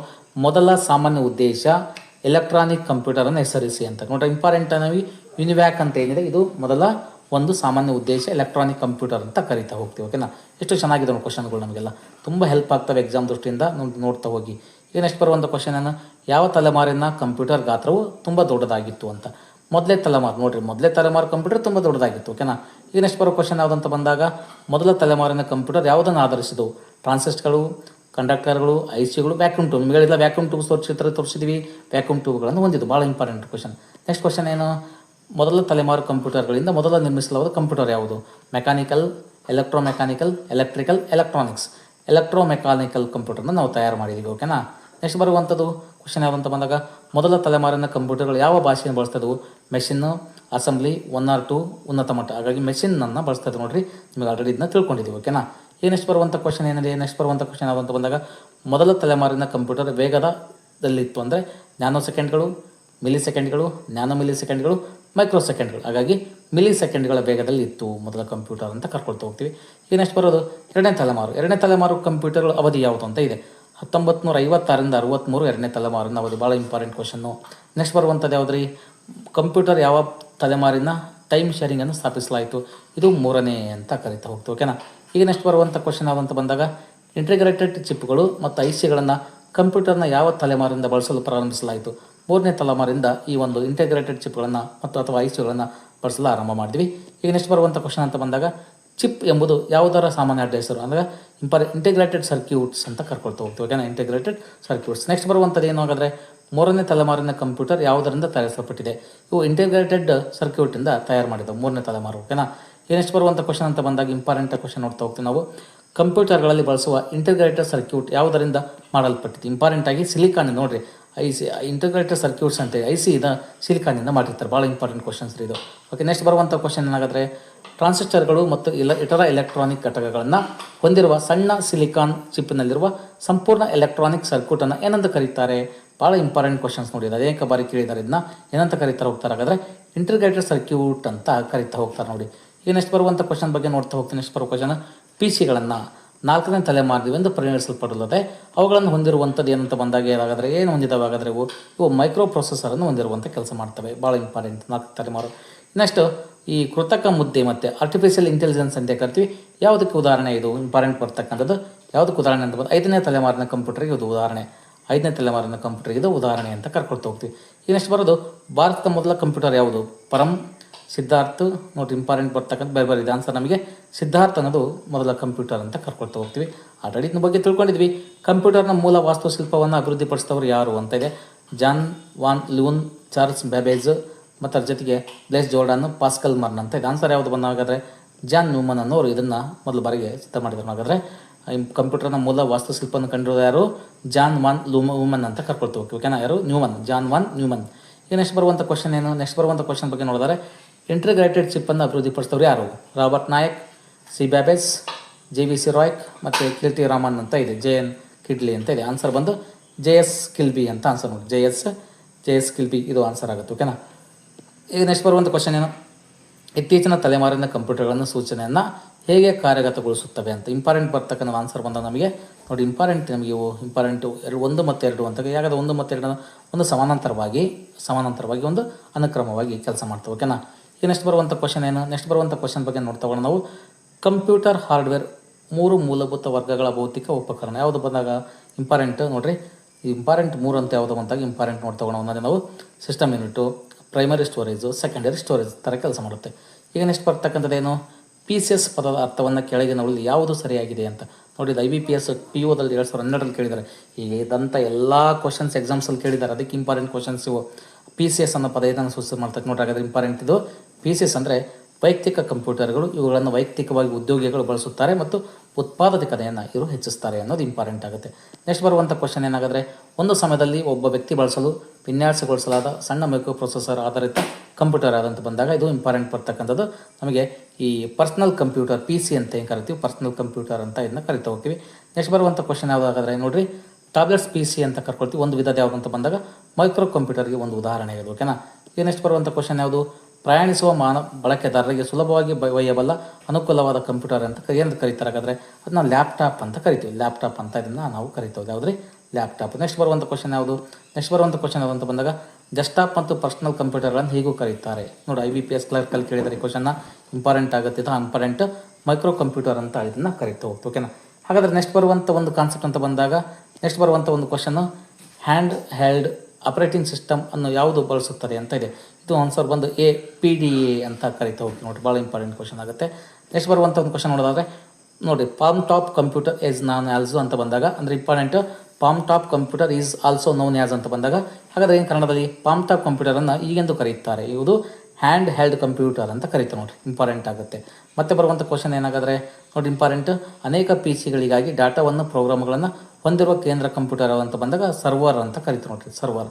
ನೆಕ್ಸ್ಟ್ ಬರುವಂಥ ಕ್ವಶನ್ ಆಗಾದರೆ ಏನು ನೋಡಿ, CAD ಲೆಕ್ಕಾಚಾರಗಳಿಗಾಗಿ ಯಾವ ಕಂಪ್ಯೂಟರ್ನ ಬಳಸಲಾಗುತ್ತದೆ? ಇಂಪಾರ್ಟೆಂಟ್ ಸೂಪರ್ ಕಂಪ್ಯೂಟರ್ಗಳನ್ನು ಬಳಸ್ತಾರೆ. ನೋಡಿರಿ. ನೆಕ್ಸ್ಟ್ ಬರುವಂಥ ಕ್ವಶನ್ ಏನಾಗಾದರೆ ನೆಕ್ಸ್ಟ್ ಬರುವಂಥ ಕ್ವಶನ್ ಈ ಕೆಳಗಿನಲ್ಲಿ ಯಾವುದು ಸಾಮಾನ್ಯವಾಗಿ ದುಬಾರಿಯಾಗಿದೆ? ಇಂಪಾರ್ಟೆಂಟ್ ಬರ್ತಕ್ಕಂಥದ್ದು ಯಾವುದಂತ ಬಂದಾಗ ಅದು ನಮಗೆ ಮೇನ್ ಫ್ರೇಮ್ ಕಂಪ್ಯೂಟರ್ ತುಂಬ ದುಬಾರಿಯಾದ ಕಂಪ್ಯೂಟರ್ ಅಂತೇಳಿ ಇದನ್ನು ಕರಿತಾ ಹೋಗ್ತೀವಿ. ನೆಕ್ಸ್ಟ್ ಬರುವಂಥ ಒಂದು ಕ್ವಶನ್ ಏನಾಗಾದ್ರೆ ನೋಡಿ, ಇಂಪಾರ್ಟೆಂಟ್ ಇದು ಮೇನ್ ಫ್ರೇಮ್ ಅಥವಾ ಸೂಪರ್ ಕಂಪ್ಯೂಟರ್ ಪ್ರವೇಶಿಸಲು ಬಳಕೆದಾರರು ಸಾಮಾನ್ಯವಾಗಿ ಏನು ಬಳಸುತ್ತಾರೆ? ಒಂದು ಟರ್ಮಿನಲನ್ನು ಬಳಸ್ತಾ ಹೋಗ್ತಾರೆ. ನೋಡಿ, ನೆಕ್ಸ್ಟ್ ಬರುವಂಥ ಕ್ವಶನ್ ಏನಾಗುತ್ತೆ? ನೆಕ್ಸ್ಟ್ ಬರುವಂಥ ಕ್ವಶನ್ ಬಗ್ಗೆ ನೋಡೋದಾದರೆ ಸಂಕೀರ್ಣ ಲೆಕ್ಕಾಚಾರಗಳನ್ನು ವೇಗವಾಗಿ ಸಂಗ್ರಹಿಸುವ ವಿಶೇಷ ಕಂಪ್ಯೂಟರ್ ಯಾವುದು ಅಂತ ಬಂದಾಗ ಸೂಪರ್ ಕಂಪ್ಯೂಟರ್ ಅಂತ ಅದನ್ನು ಕರಿತಾ ಹೋಗ್ತೀವಿ. ತುಂಬ ಫಾಸ್ಟಾಗಿ ಹೇಳ್ತಾ ಇದ್ದೀನಿ ನಾನು, ಯಾಕಂದರೆ ಇಲ್ಲಿ ಕ್ವಶನ್ಸ್ ಎಲ್ಲ ಓದ್ತಾ ಇದ್ದೀನಿ ಅದಕ್ಕೋಸ್ಕರ ನಾನು.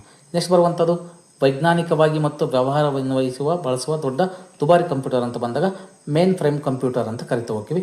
ಈಗ ನೆಕ್ಸ್ಟ್ ಬರುವಂಥ ಮತ್ತೊಂದು ಕಂಪ್ಯೂಟರ್ ನೋಡ್ತೋಗೋಣ.